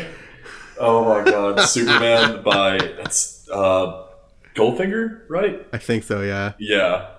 Holding on to what I can. Feeling younger in my mind. Is that how that goes? I think so. Oh, that's amazing. I mean, that's the first thing I'm going to do is I'm going to find a giant hill and just put up a speaker that just plays Goldfinger. Oh my god. I'm here for it, dude. Yeah. So you fucking shred down the hill and get near this encampment, and you can use your pata to scan the encampment and see all of the cargo that this encampment has. And you find out that this is all cargo that these guys have stolen from other players, right? So Sam can sneak in here, and it looks like there's some stealth to it, and it essentially looks like the way I described it is that combat kind of looks like Metal Gear Solid 5's combat with like extra points of articulation. Yeah. Because you can like grab things with this. You can press a button that says grab with left hand or grab with right hand or do this. But like that's what I'll points. Metal Gear Solid 5's gameplay is fucking solid. So yeah, and I'm happy with it. They are still using Fox Engine on this, correct? I don't think so. No. I don't think they can because I think it was created in conjunction with Konami, so Konami has the rights to it. Because I think he's using Guerrilla's engine, actually, like a modified version of Guerrilla Games engine, and that's why he visited them.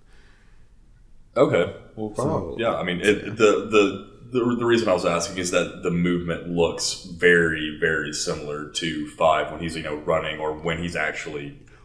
Well, so can I tell you? I agree with you on that front. Have you played Horizon Zero Dawn? I haven't played Horizon yet. No. It looks a lot like Horizon's movements. Really?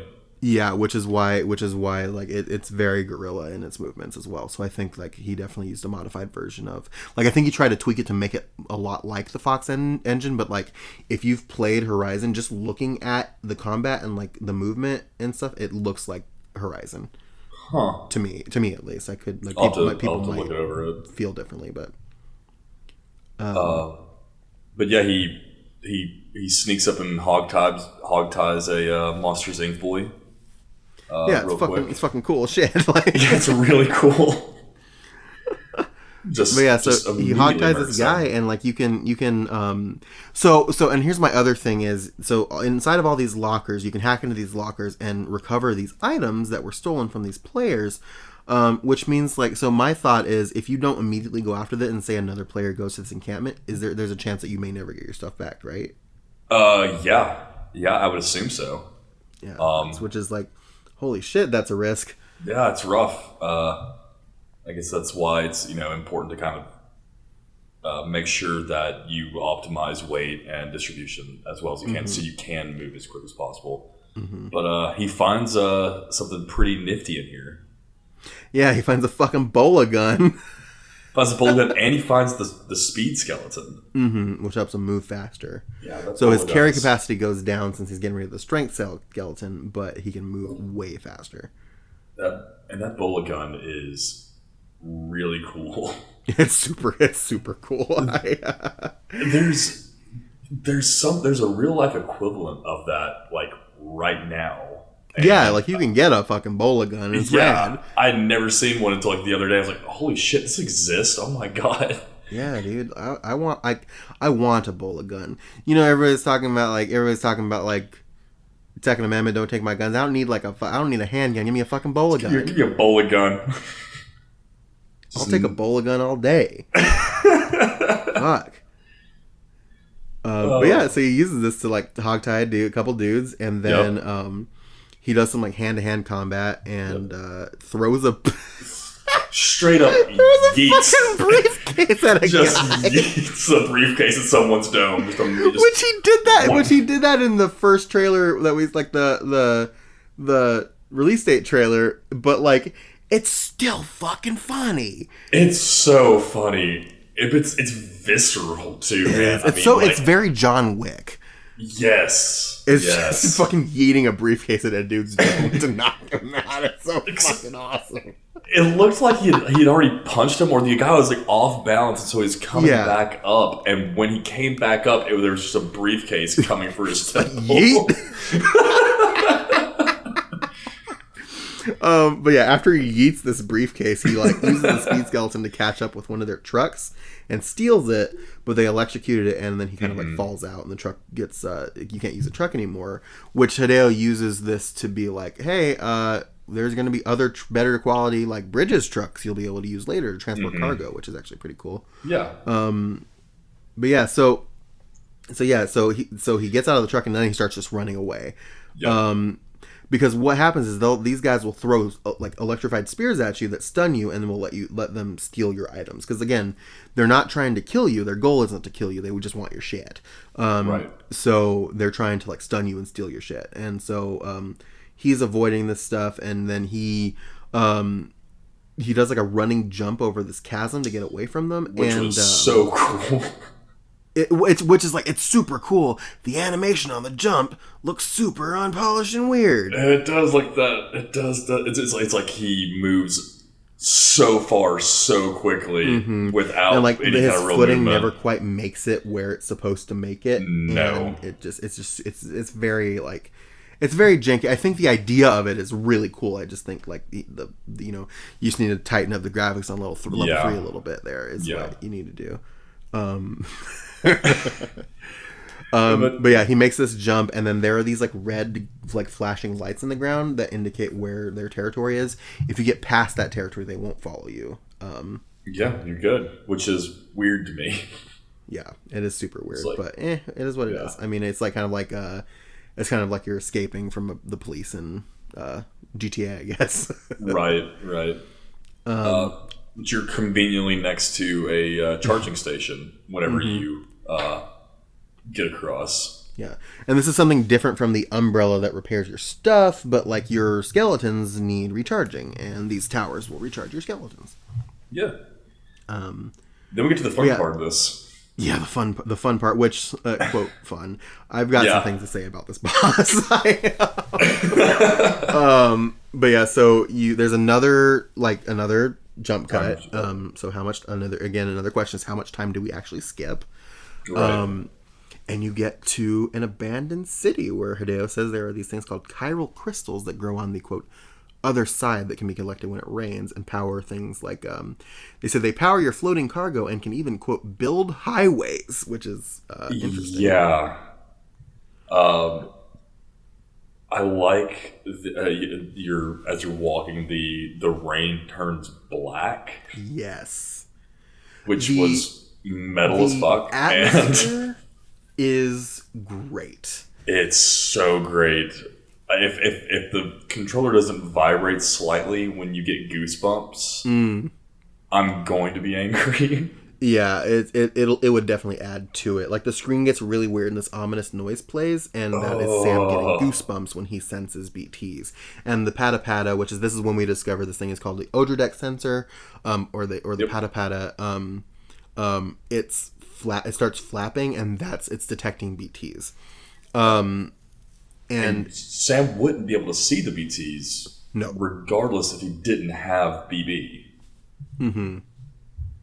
I think the idea is that you can see that he can probably see them faintly. Mm-hmm. Maybe, I'm not entirely sure, because they haven't really explained the whole connection thing.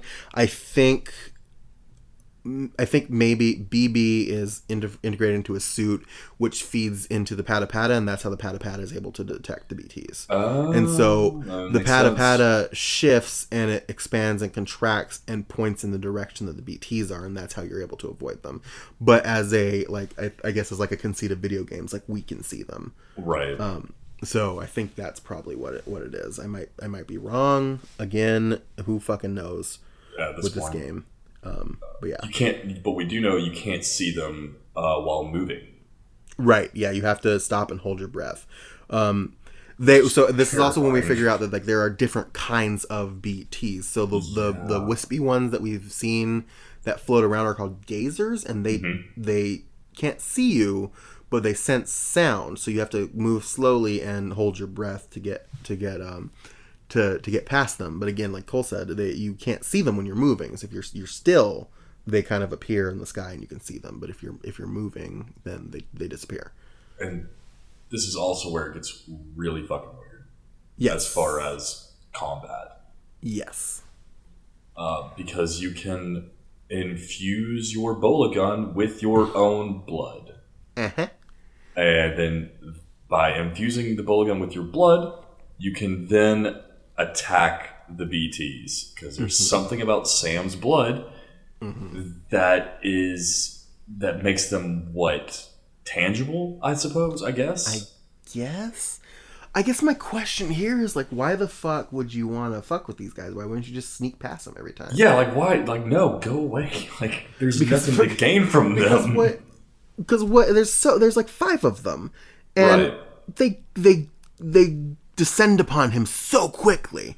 Because what the gazers do, the gazers don't mess with you. The gazers summon the hunters, and the hunters are the big ones with the orange footprints that drag you into like the goop, right? Yep. And they bring you to a catcher. A catcher, which is this big giant butthole faced tentacle dog. Just a big fuck off dog.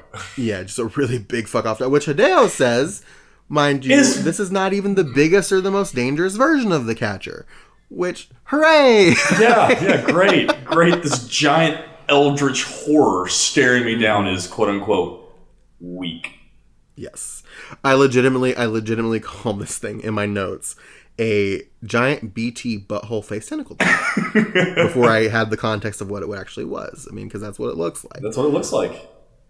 So it's the same kind of creature that you saw in one of the early trailers with I think Noah the North trailer, yeah. When you see the man with the golden mask. Mm-hmm. But it's made out of antimatter. Antimatter, yeah. And if it eats you, you will void out and leave a crater that destroys this entire city that you were just in. Yes. And this city floods with like this black goop. I was like, is this the beach? Are we on the beach right now? But I think it's just like this thing summoning this like goop. Yeah. Ocean. I didn't know if we were technically on the beach as well, because I mean, nothing looks the same. Like like the buildings are gone. Yeah, everything's just under this like goopy ocean of like black shit. Which I guess is antimatter? Like, is that what it is? Like, I don't know. I'm gonna guess it is. But I'm not. It's they keep referring to it as tar. Yeah. And like this is like the stuff like when it rains, like this. Like, I assume the rain is like this stuff, like the stuff that like Higgs and like like people are crying. It's probably this black stuff. So like yeah, that's what I'm assuming at least. It's all. That's I think it's all tied together as well.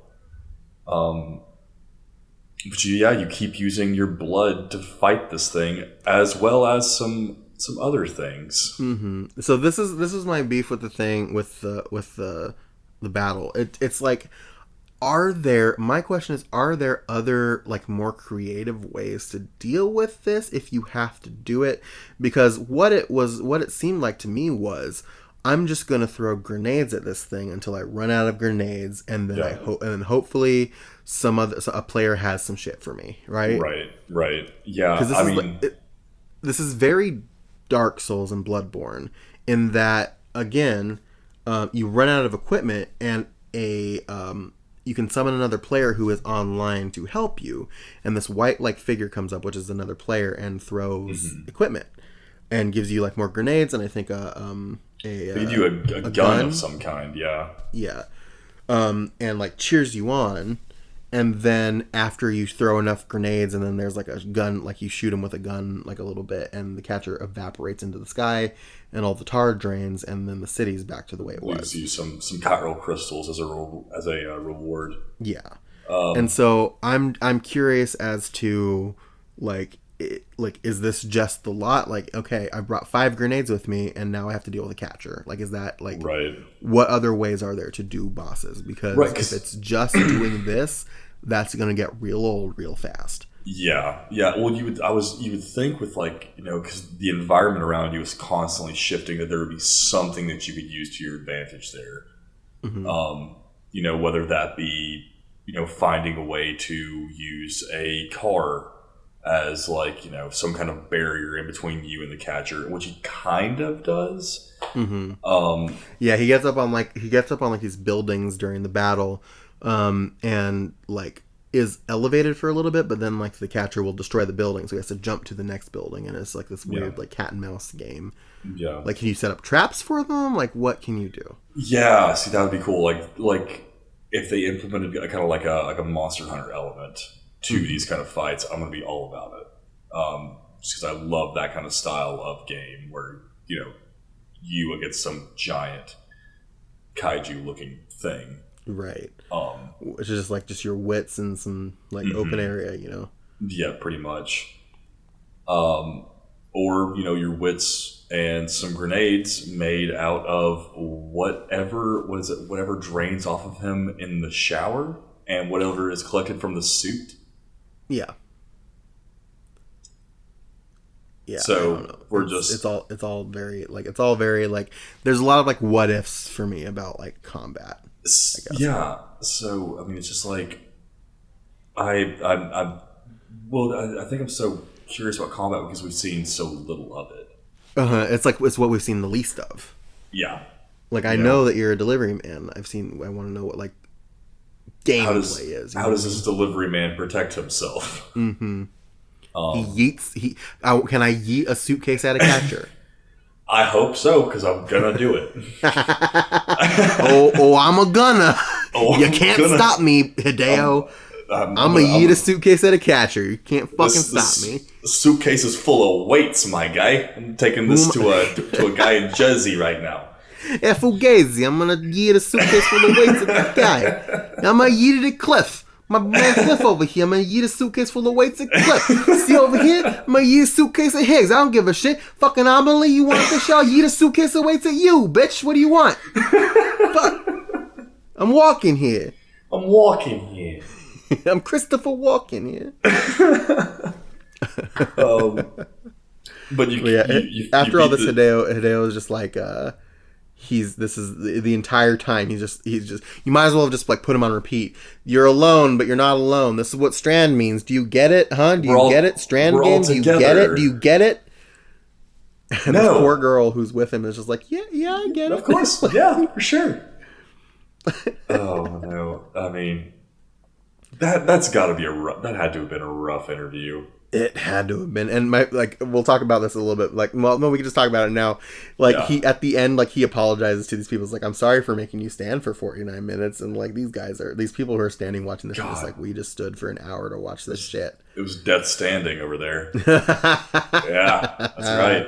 It's the kind of quality content you guys can expect from now on. Sometimes low hanging fruit is the best kind to pick.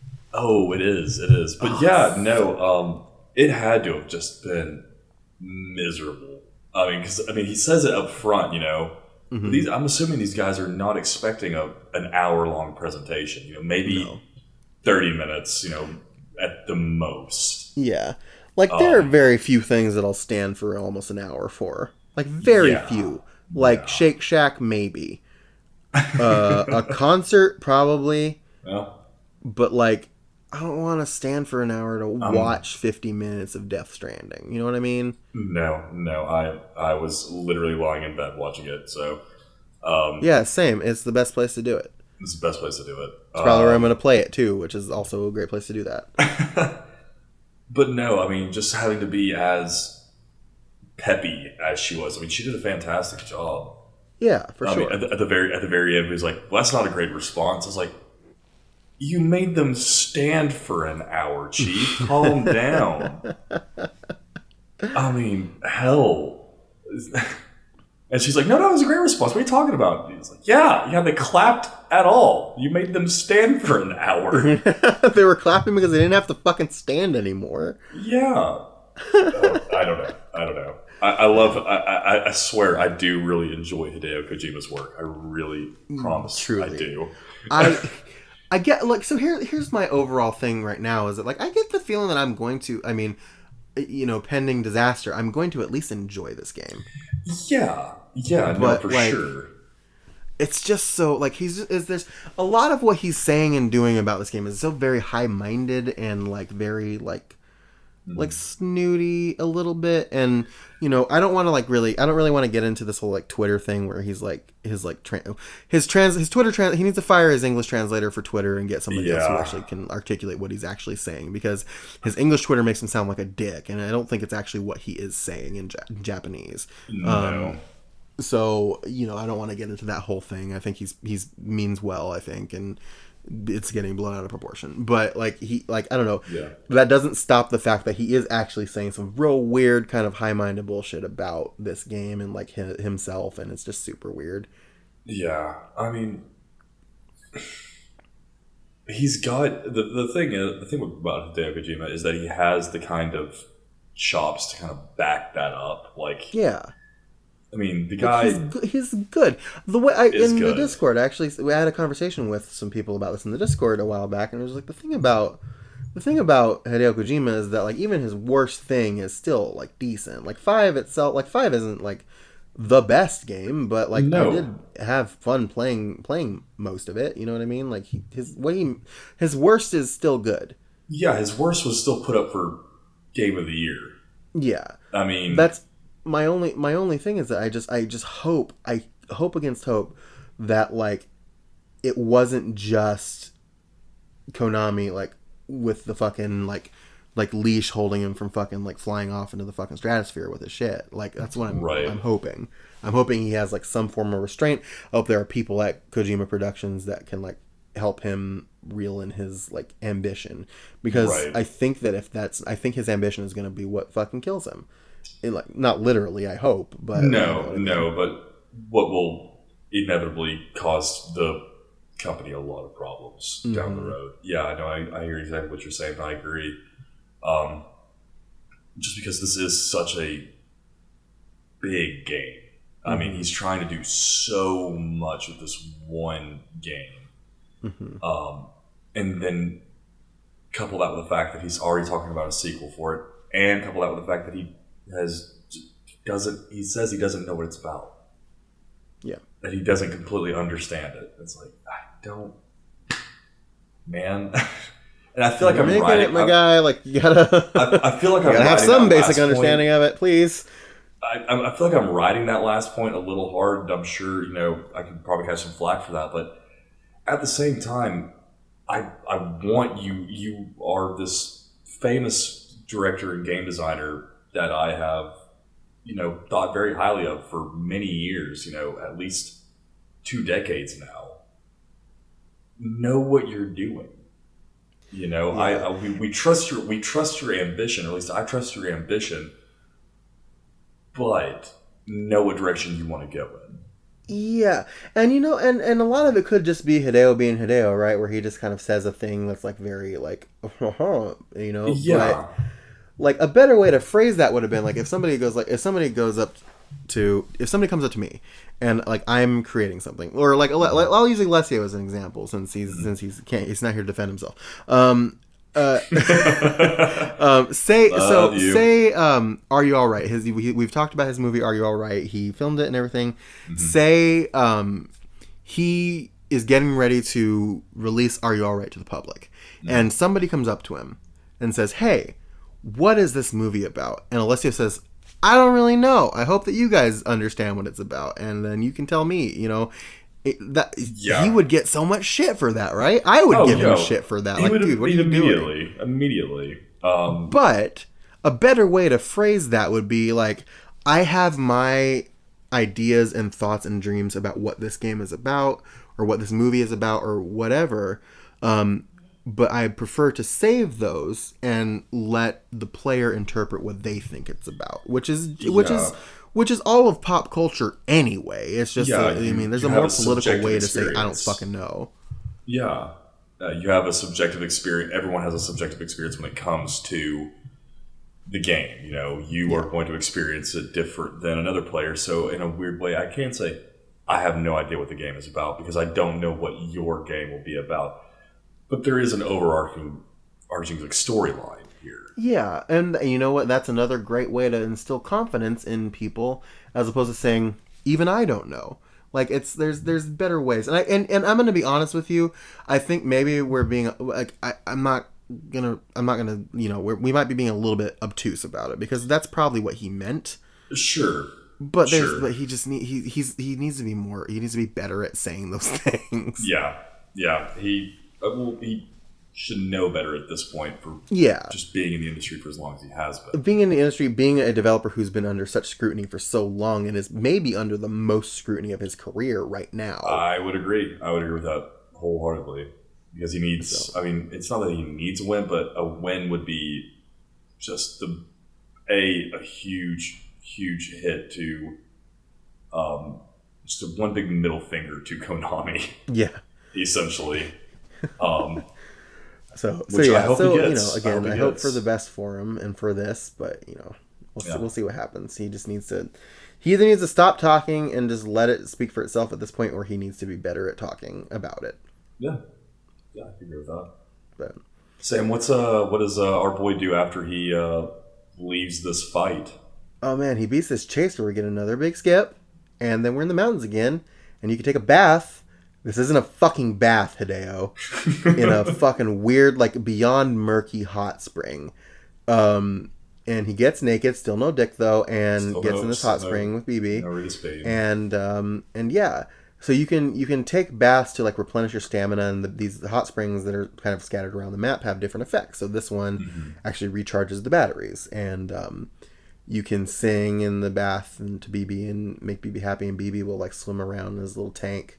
And this is kind of where you find out. So he takes this bath, he has this effect, he gets out, and you can create signs to indicate to other players what a point of interest is. So this is another part of the Strand system where this is a bath. Take a bath and this happens, and people can like the signs. And he sets off on his way, and he finds a bike laying around that was left by a player, and he gets on the bike, and there's another skip very quickly after the last one. And you're on the bike, and you're approaching this, like, weird-looking bridge. And the way that they do this, so these are things, like, you can build it by yourself. You can build a giant bridge by yourself, but it takes a while, and there's construction that happens when you build the bridge. But other players can participate and make it go faster. And you can build safe houses this way, too, you'll find out. And it's essentially the way that they credit it and get the like system is the person who did the most work on the project will get the credit for the build. Right. Yeah. We also get another plug for Norman Reedus's new TV show. Oh my God, which is so fucking weird. As soon as he gets off the bike. You mean to tell me that in this universe, Norman Reedus exists, and there is another man that is just Norman Reedus, who isn't Norman Reedus. Bullshit. I don't see what's so hard to understand about that one. That one's everything else I have no idea about. But yeah, no, that makes sense for sure. Absolutely. maybe Norman Reedus is actually Sam most of the time, except when he yells, and then he's Sam. That's maybe the one who's yelling is actually what Sam's voice is, but the rest of the time that is not Norman Reedus. I'm just saying, this is my idea. I called my shot about Higgs earlier. I'm calling my shot about this now. Fuck it. Hideo does refer to him both as Norman and as Sam in this interview. Look at that. Are you sure the only you is you? Just saying, Silent Hill's coming in. Oh God.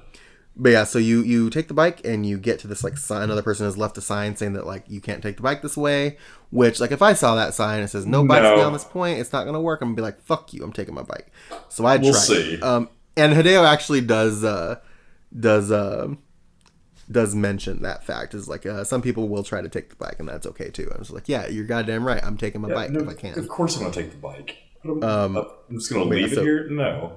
No, thanks. It was Thank you. My kill. But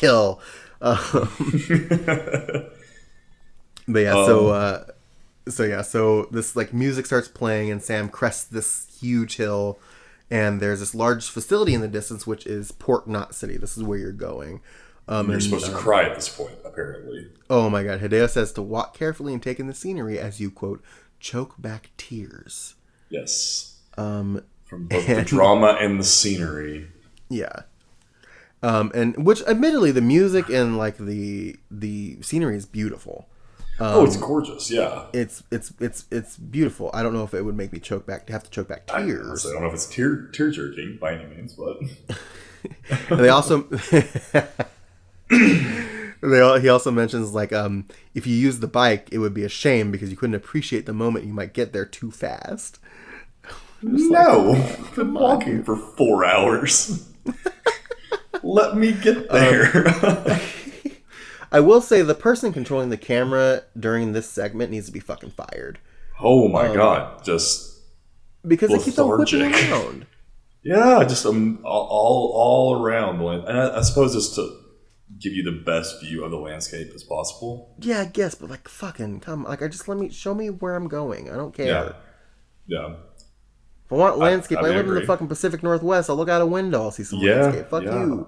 I'll say I'll just go look into the mountains real quick. We're fine. Live in Appalachia. Like yeah. It's beautiful down here. Yeah. I'm good. Good. Yeah, fuck you, Hideo Kojima. I live in a beautiful place. What about that? Even like people who live in big cities can look out and see like some cool shit. Like I don't. Yeah. Alessio's got a park. Yeah. Fuck you. Anyway. But yeah, so you get to the city and deliver your stuff. Apparently, you can't explore the whole city because porters are only allowed to enter the distribution center, which fuck you. Yeah. But yeah. And then when you deliver, you'll be scored on how long it took, if it got wet, if it was damaged, other factors, and you'll get like points based on like the quality. Yeah. And then he takes the elevator down to a safe house and gets a blood transfusion to quote replenish his blood levels, and he takes a nap. And then you also find out that the shower and the toilet are the same fucking pod, and that's real gross. That is really weird. He also, like I pee in the shower sometimes, but like poop in there too? No. No, I'm good on that one. On that last part, no, I'm good. He also breaks the fourth wall at this point. He does. Yes. Yeah. Turns and gives you a quick little cheeky wink. Mm-hmm. A little cheeky wink because he's going to go take a shower, wink. But then somebody interrupts his shower and he kicks the toilet and he's real mad. The demo ends. Still no dick, though. Still no dick. Still no dick. Hashtag free Norman's. Hashtag free Norman's dick. That's what we really need to get behind here. Free Norman's dick. I'm into it. And yeah, so that was like the 50 minutes of gameplay. Mm-hmm. And then the next day at TGS, the Safe House trailer came out, which is 30 minutes, or about 30 to 40 minutes, of you in the safe house. So this is presumably like right after you finish this mission, you're now in the safe house. And the safe house is basically like a more interactive version of the fucking chopper, the aerial command center or whatever, the ACC, from Metal Gear Solid 5. And everything you can do in here is super bizarre. It is really kind of weird. Mm-hmm. And this is where we see our second ad for Ride with Norman Reedus, which is at one point he goes into the combination shower, bathroom, Taco Bell, Pizza Hut, KFC, and uses the bathroom. And while he's doing this, an ad for the show covers him. So again, still no dick, and his dick is being shielded by himself, which is so weird. It is. I mean, it's just really weird. You can make can make fun faces at the mirror while you try on different hats and sunglasses. All sunglasses provided by JFRA, obviously. JFRA. But you can kind of interact with all points of the bedroom. You can make Sam point and gesture. It's super weird. You can make him do emotes while he's sitting on the bed, so he can like stick his tongue out or wink or do all those things. If you try to look at his crotch too much, he'll get angry and he'll punch the camera and break it, and that scared the fuck out of me when it happened. What else? Let's see. There's a data archive in here that have like a lot of documents and just kind of filler Easter egg type stuff that kind of fill you into the actual world. Yes. You can get your mail here as well. So you finally you can chug a sixer for breakfast. You can do that. You can stone cold a monster because he just throws it at the camera and then just slams it down. Yep. You can fuck with BB and weird shit will happen. Like you'll have a fucking nightmare where BB fucking headbutts the pod until it breaks the pod open and comes after you. So that's cool. That to me just confirms that they just put PT into this game, and you just have to fuck with BB enough to unlock it. Yep. That's the BB is actually the Genio turkey baby from the sink in PT. God, hold up. This is a connection. This is a strand. You can see. What else? You can do customization. You can customize your backpack to have like various tanks and pouches. I'm sure they have some kind of utility. And you can also customize the little chassis that hang from backpack and change its color up. You can customize your outfit. From what I could tell, it's just like your sunglasses and your hat and stuff like that. Which he's wearing a Bridges hat and he makes it really red. It's very MAGA looking. It's super weird. It is very, very MAGA looking. So yeah, it doesn't show if you can customize like your rig, like your loadout from the wall, but I can only imagine that you can, because you can also develop like weapons and other things from this like white wall where BB is. Yeah. It looks, I don't know, I'm gonna assume so, because he's wearing that dream catcher that he attaches to his backpack. Yeah. He's wearing that, so I'm wondering if you can customize that as well, stuff for your backpack or for your packs and whatnot. Yeah. There was a really weird product placement moment because at one point during this demo they cut to the stage and they show a table with like the hat and the sunglasses, and then instead of beer there's fucking Monster Energy drinks just chilling on the table, and it's super weird. Right it's a there. Monster San chilling on the table. God. What else? Let's see. We see a weird much later, like later on, we see a scene from the view of BB that sees Higgs drinking some wine. Oh, Cliff, yeah. Yeah. Cliff pours a glass of wine and starts talking to BB about something, and they don't really tell you what it is. This is in Japanese, and I can't understand it. Nope. So that's really weird. That was weird. I honestly think that Cliff might be the most intriguing part of this game for me so far. He is the character that I'm most curious about. Yeah, I just want to know what his whole deal is. Like, beyond everybody else, like, he's just so, like, mysterious. It's like, is he the, like, I almost feel like he might be the one that invented, like, BBs. Like, came up with that idea. That is a very valid point. I mean... Which is why, like, this BB has, like, a memory. Maybe, like, this, or, like, maybe this BB is, like, Cliff's BB, and it's, like, been in service for, like, so long, and so there are problems with it or whatever, and that's why you're seeing these flashes. Still has a connection to him somehow. Yeah. So, I don't know. But, yeah. There's, like, a lot of customization. You can customize, like, voice prompts and emotes that you do, but it looks like it only seems like it's for the hologram that greets you at your safe house, so, you know, whatever. So just kind of cool little way to personalize your own experience with the game. Right. And so they didn't do a subtitle version of this video as far as I could tell. So I'm just I couldn't find one. You what? I couldn't find one. Yeah, I couldn't either. So this is all based on assumption. You do leave the safe house again. Sam pees, still no dick. You don't. So when you prepare and let loose, you don't have to entirely let loose. You can hold it and not empty your whole bladder, which is just like, okay, I guess. Yeah. And then that weird pee-pee mushroom shows up again, and Hideo seemingly explains it, but I can't understand what he's saying. So yeah. Fine. And then there's like one last moment in this video where Sam finds another hot spring. And plants a sign to not pee in it, which is fucking hilarious, actually. And then when he's singing in the bath, the camera rotates, and there's a woman in there with him, which is really strange. And I would presume this is another player, but it doesn't really explain what exactly it is. Maybe it's another hologram type situation going on. Because like the players, when they appear in the world based on the battle with the catcher, are like white, and this was like an actual like flesh human. Yeah, and she and a female human, and she was singing with Sam when he was singing too. Right. I mean, once again, I'm thinking maybe possibly hologram of maybe a character that we haven't seen yet, or maybe a character that we have seen, just we weren't getting. The hot spring ghost. Yeah, hot spring ghost. Ghost of hot spring past. She's what happens if you pee in the hot spring. That's exactly. She just comes around and haunts you from that day on. Mm-hmm.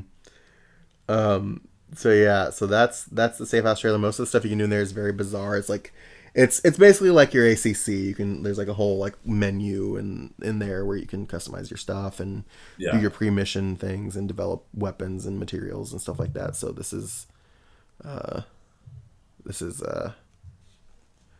your safe house, and it leads into this gameplay, and that's kind of it, I guess. Kind of it. It was just kind of a little demo of just the kind of downtime of the game. It seemed like, which I don't know how much I will actually spend doing, because you can like take your selfies in your mirror, and it's very weird, and I don't care, and I don't want to do it.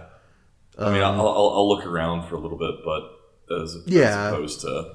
I think I'll spend the most of my time on the white wall customizing like equipment and stuff that matters, and then I'll spend the rest of my time in the menu on the other wall doing the map and stuff like that. That's the other thing, you could also, using that menu, you can customize the color of your room as well. Yeah. Which I guess. Cool. Yeah. But yeah, I think that just about does it. I feel like we've been pretty good about like articulating our like thoughts and feelings throughout the episode. But do you have like any final thoughts about like what you watched? The fucking like the fucking 2 hours worth of shit that you consumed for this episode. I know I've criticized it quite a bit, but I am genuinely excited. It looks like a game. It looks like a completely new kind of game. Would you say a new genre called a strand game, Cole? Yeah, I mean, I think that's a really good way to put it, Sam. You're actually, I would call it a strand game. That's, yeah, I would. But no, I'm very excited about it. It does look like a completely different kind of game. Has a lot of elements of games that I've loved. Adventure, stealth, kind of nerdy optimization. Max-minning certain type things. And I'm excited to learn more about these characters as we get closer to November 8th, hopefully. I think that's the key to it, is like I'm concerned, but I'm also still excited about it. It's one of those things where I don't know if there's gonna be any middle ground with it. It's either gonna be like really good, or it's just gonna be bad. I've done the bad thing of hyping myself up this entire time and not intentionally. It's just it just happened.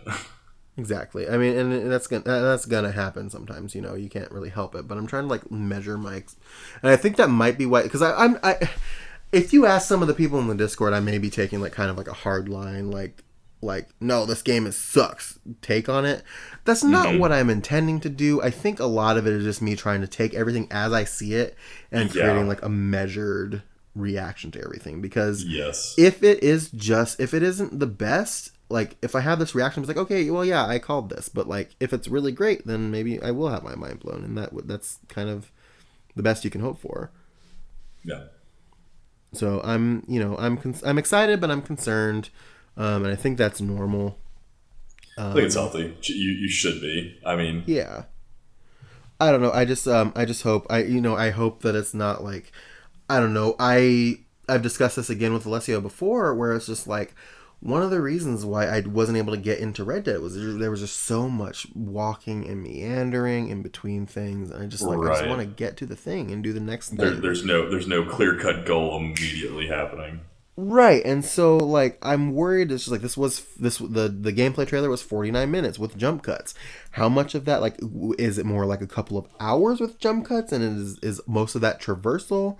What how much of it is peppered with story and combat and BTs and things like that? Like how much of this is going to be exciting as opposed to just traversing? You know what I mean? Because how much is it traversing tedious? Moving? Right. Yeah. Right. Because traversing in this game seems very cool. The gameplay itself seems cool. But like it's I can only do so much of like a particular thing until it stops being exciting to me. You know what I mean?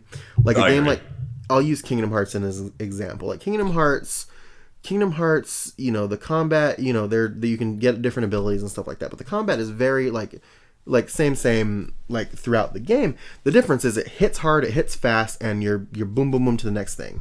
You know what I mean? And so you don't get that tired of it. With this, it's just like, I'm gonna get tired of walking after a little bit, my dude. You gotta do something to like keep me hooked and engaged. And what I'm hoping for is that those vehicles that they were talking about are more readily available than he was leading on. Yes, or that there's enough of a kind of incentive and nuance to using the tools, like the ropes, the ladders, and whatnot, to kind of traverse and to explore. Because if it's a game that requires you to literally walk across the United States, it's going to be a very, very long and tedious game. Yeah, and the other thing that I will say, like to hopefully play not even devil's advocate, but like to hopefully speak some truth into the world, is that I don't think it's going to be like full on United States. Like it's going to be like The Crew.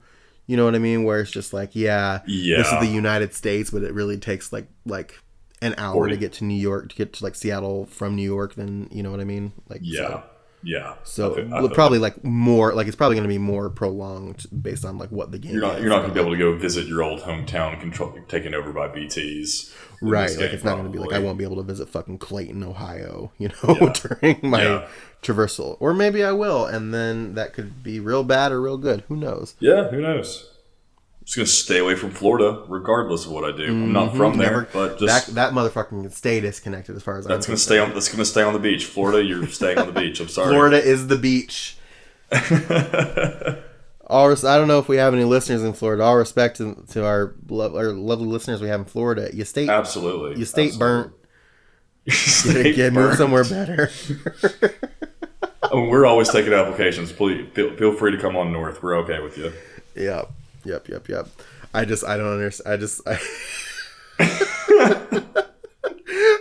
don't understand. It's just like yeah, you're in Florida, but like fucking Georgia's right there. You know what I mean? We'll say that they have Atlanta. They have Atlanta. You know what I mean? Just take Disney World, pick it up, and move it to Atlanta. Just push it we don't to need Atlanta Florida anymore. Yeah, let's say don't need Florida anymore. That would be the perfect place. That would literally. Exactly. I would be in Atlanta like every weekend. Exactly. You were so close. You can make that drive real quick. Easily. I'm just saying, pick up Disney World, move it to Atlanta, and then we can like shift some tectonic plates, and then Florida can kind of just go float off in the ocean somewhere. See ya. And then it can sink, and then it can be like in 1,000 years from now, our ancestors will be like searching for the lost city of Florida and underneath the water, like we do for Atlantis, and that's really the best fate we can ask for Florida. And then someone will make a kick-ass movie about Florida, starring Michael J. Fox. Still, exactly. We found a way to preserve him all this time. Oh, Atlantis: The Lost Empire is an underrated movie. It's a great I'll movie. Fight anybody who says otherwise. It's it is such a good fantastic movie. Nobody thinks about Atlantis: The Lost Empire. It's a Disney movie and it's fucking great. Yeah, if you haven't seen it, watch it. Watch it. Major recommendo. But yeah, that just about does it. Cole, Yeah.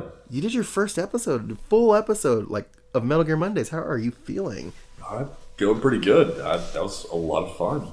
Yeah. Can't wait to do more. Here's to much, much more.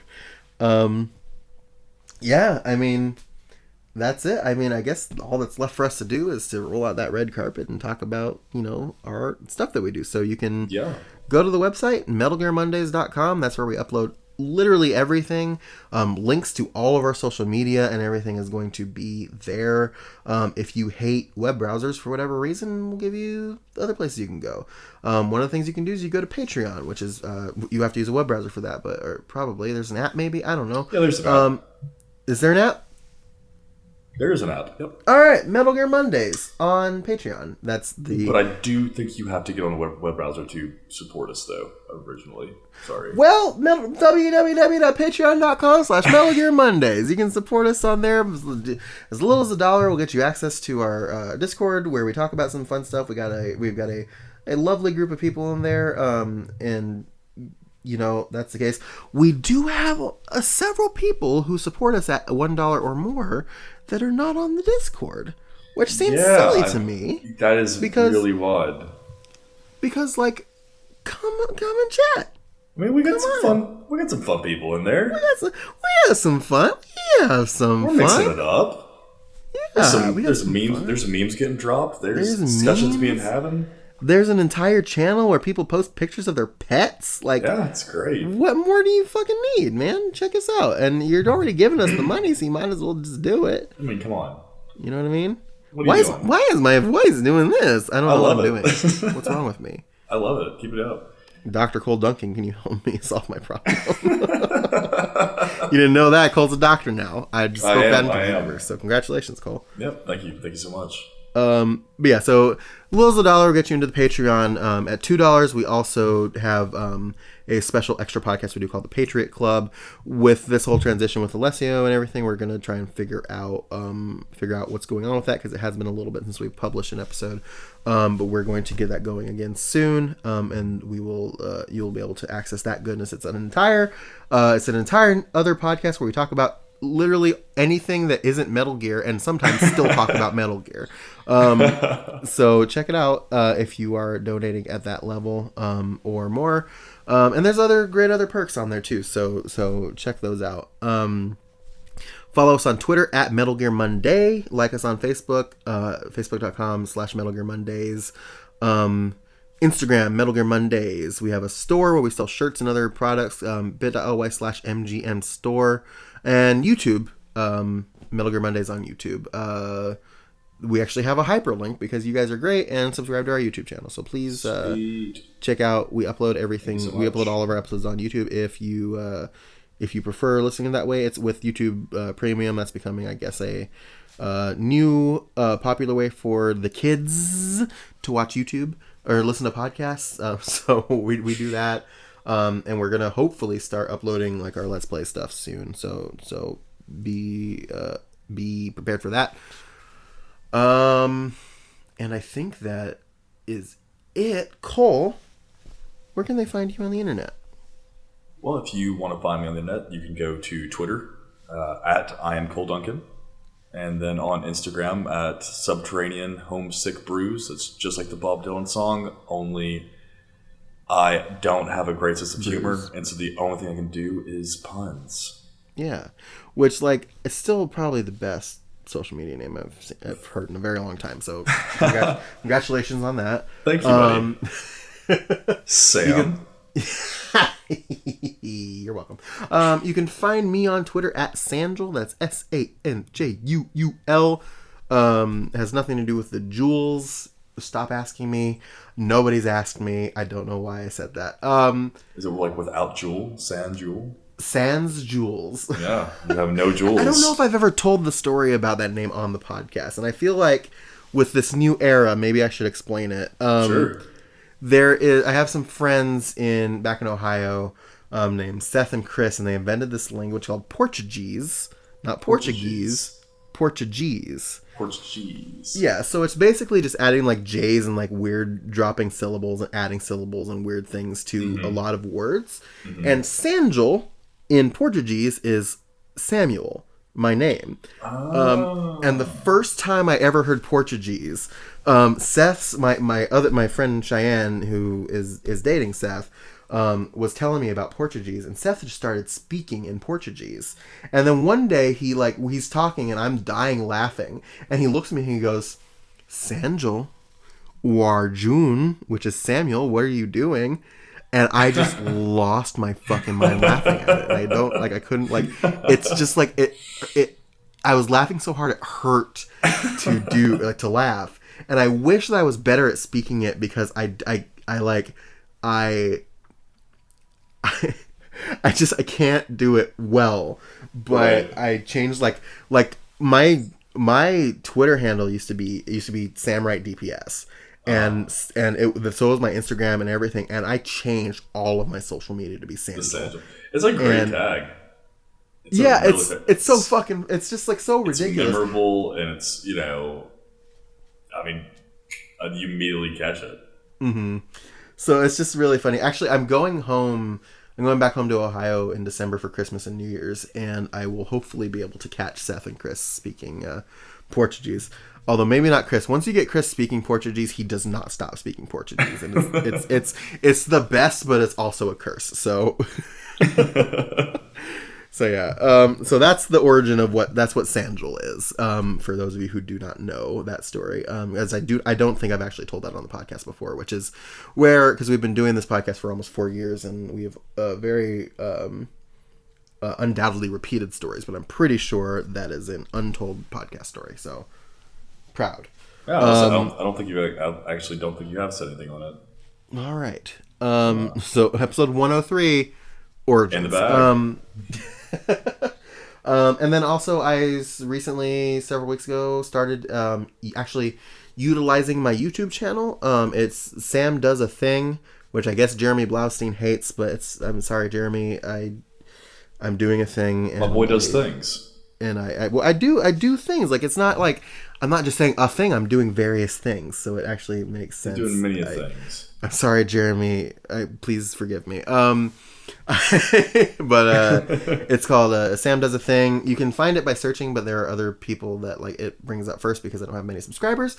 But you can go to bit.ly/Sam Does a Thing, and it'll take you to my page. You can subscribe, and again, much like the Metal Gear Mondays campaign, I am looking for 100 subscribers so I can actually set up a URL and solve this problem forever. So please check me out. I have videos up now where I tried Japanese snacks that were given to me by Alice Chang. I tried various types of animal jerkies, which were either good or bad or weird or in the middle. And then I also have a video where I tried the Cheez-It stuffed pizza from Pizza Hut, which was an experience. And I also took the Myers-Briggs personality test. There may be or probably will be other more videos as you're listening to this, I hope. But check it out and subscribe and smash that subscribe button and like and comment and share and whatever. I'd appreciate it. And of course, I'll drop a line from my boy. If you want to follow Alessio, he's going to be, he's gone but not forgotten and will be back at some point. You can follow him on Twitter at AC Summerfield. You can basically follow him everywhere at AC Summerfield, and his website, if you want to follow his work, is acsummerfield.com. So check that out. And I guess that's it. Cole, if you want to try this again, I promise I won't haze you that much. Do you want to really afraid. Send us off? Sure. Do we want to we had been trying a different sign off. That's what I was gonna say. It's just a baby, but I don't like it. So we're gonna go back to the old one. We're just going back to the old one. Yeah, we tried it for a couple episodes. I don't like it. We're going back. I don't know which one's harder to do at this point. Yes, it is. That's why we're going back to it. Okay.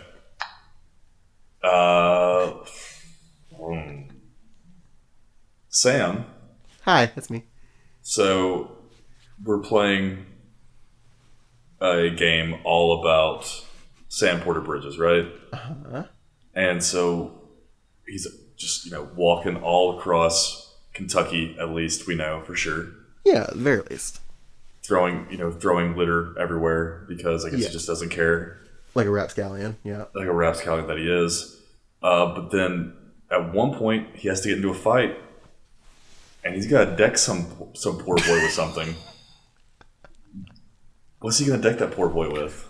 Oh man, like some the art of capoeira, dance fighting, perhaps. That you would think it's that, but it's actually just a box. Oh, that makes a lot of sense. Yeah. Just a box.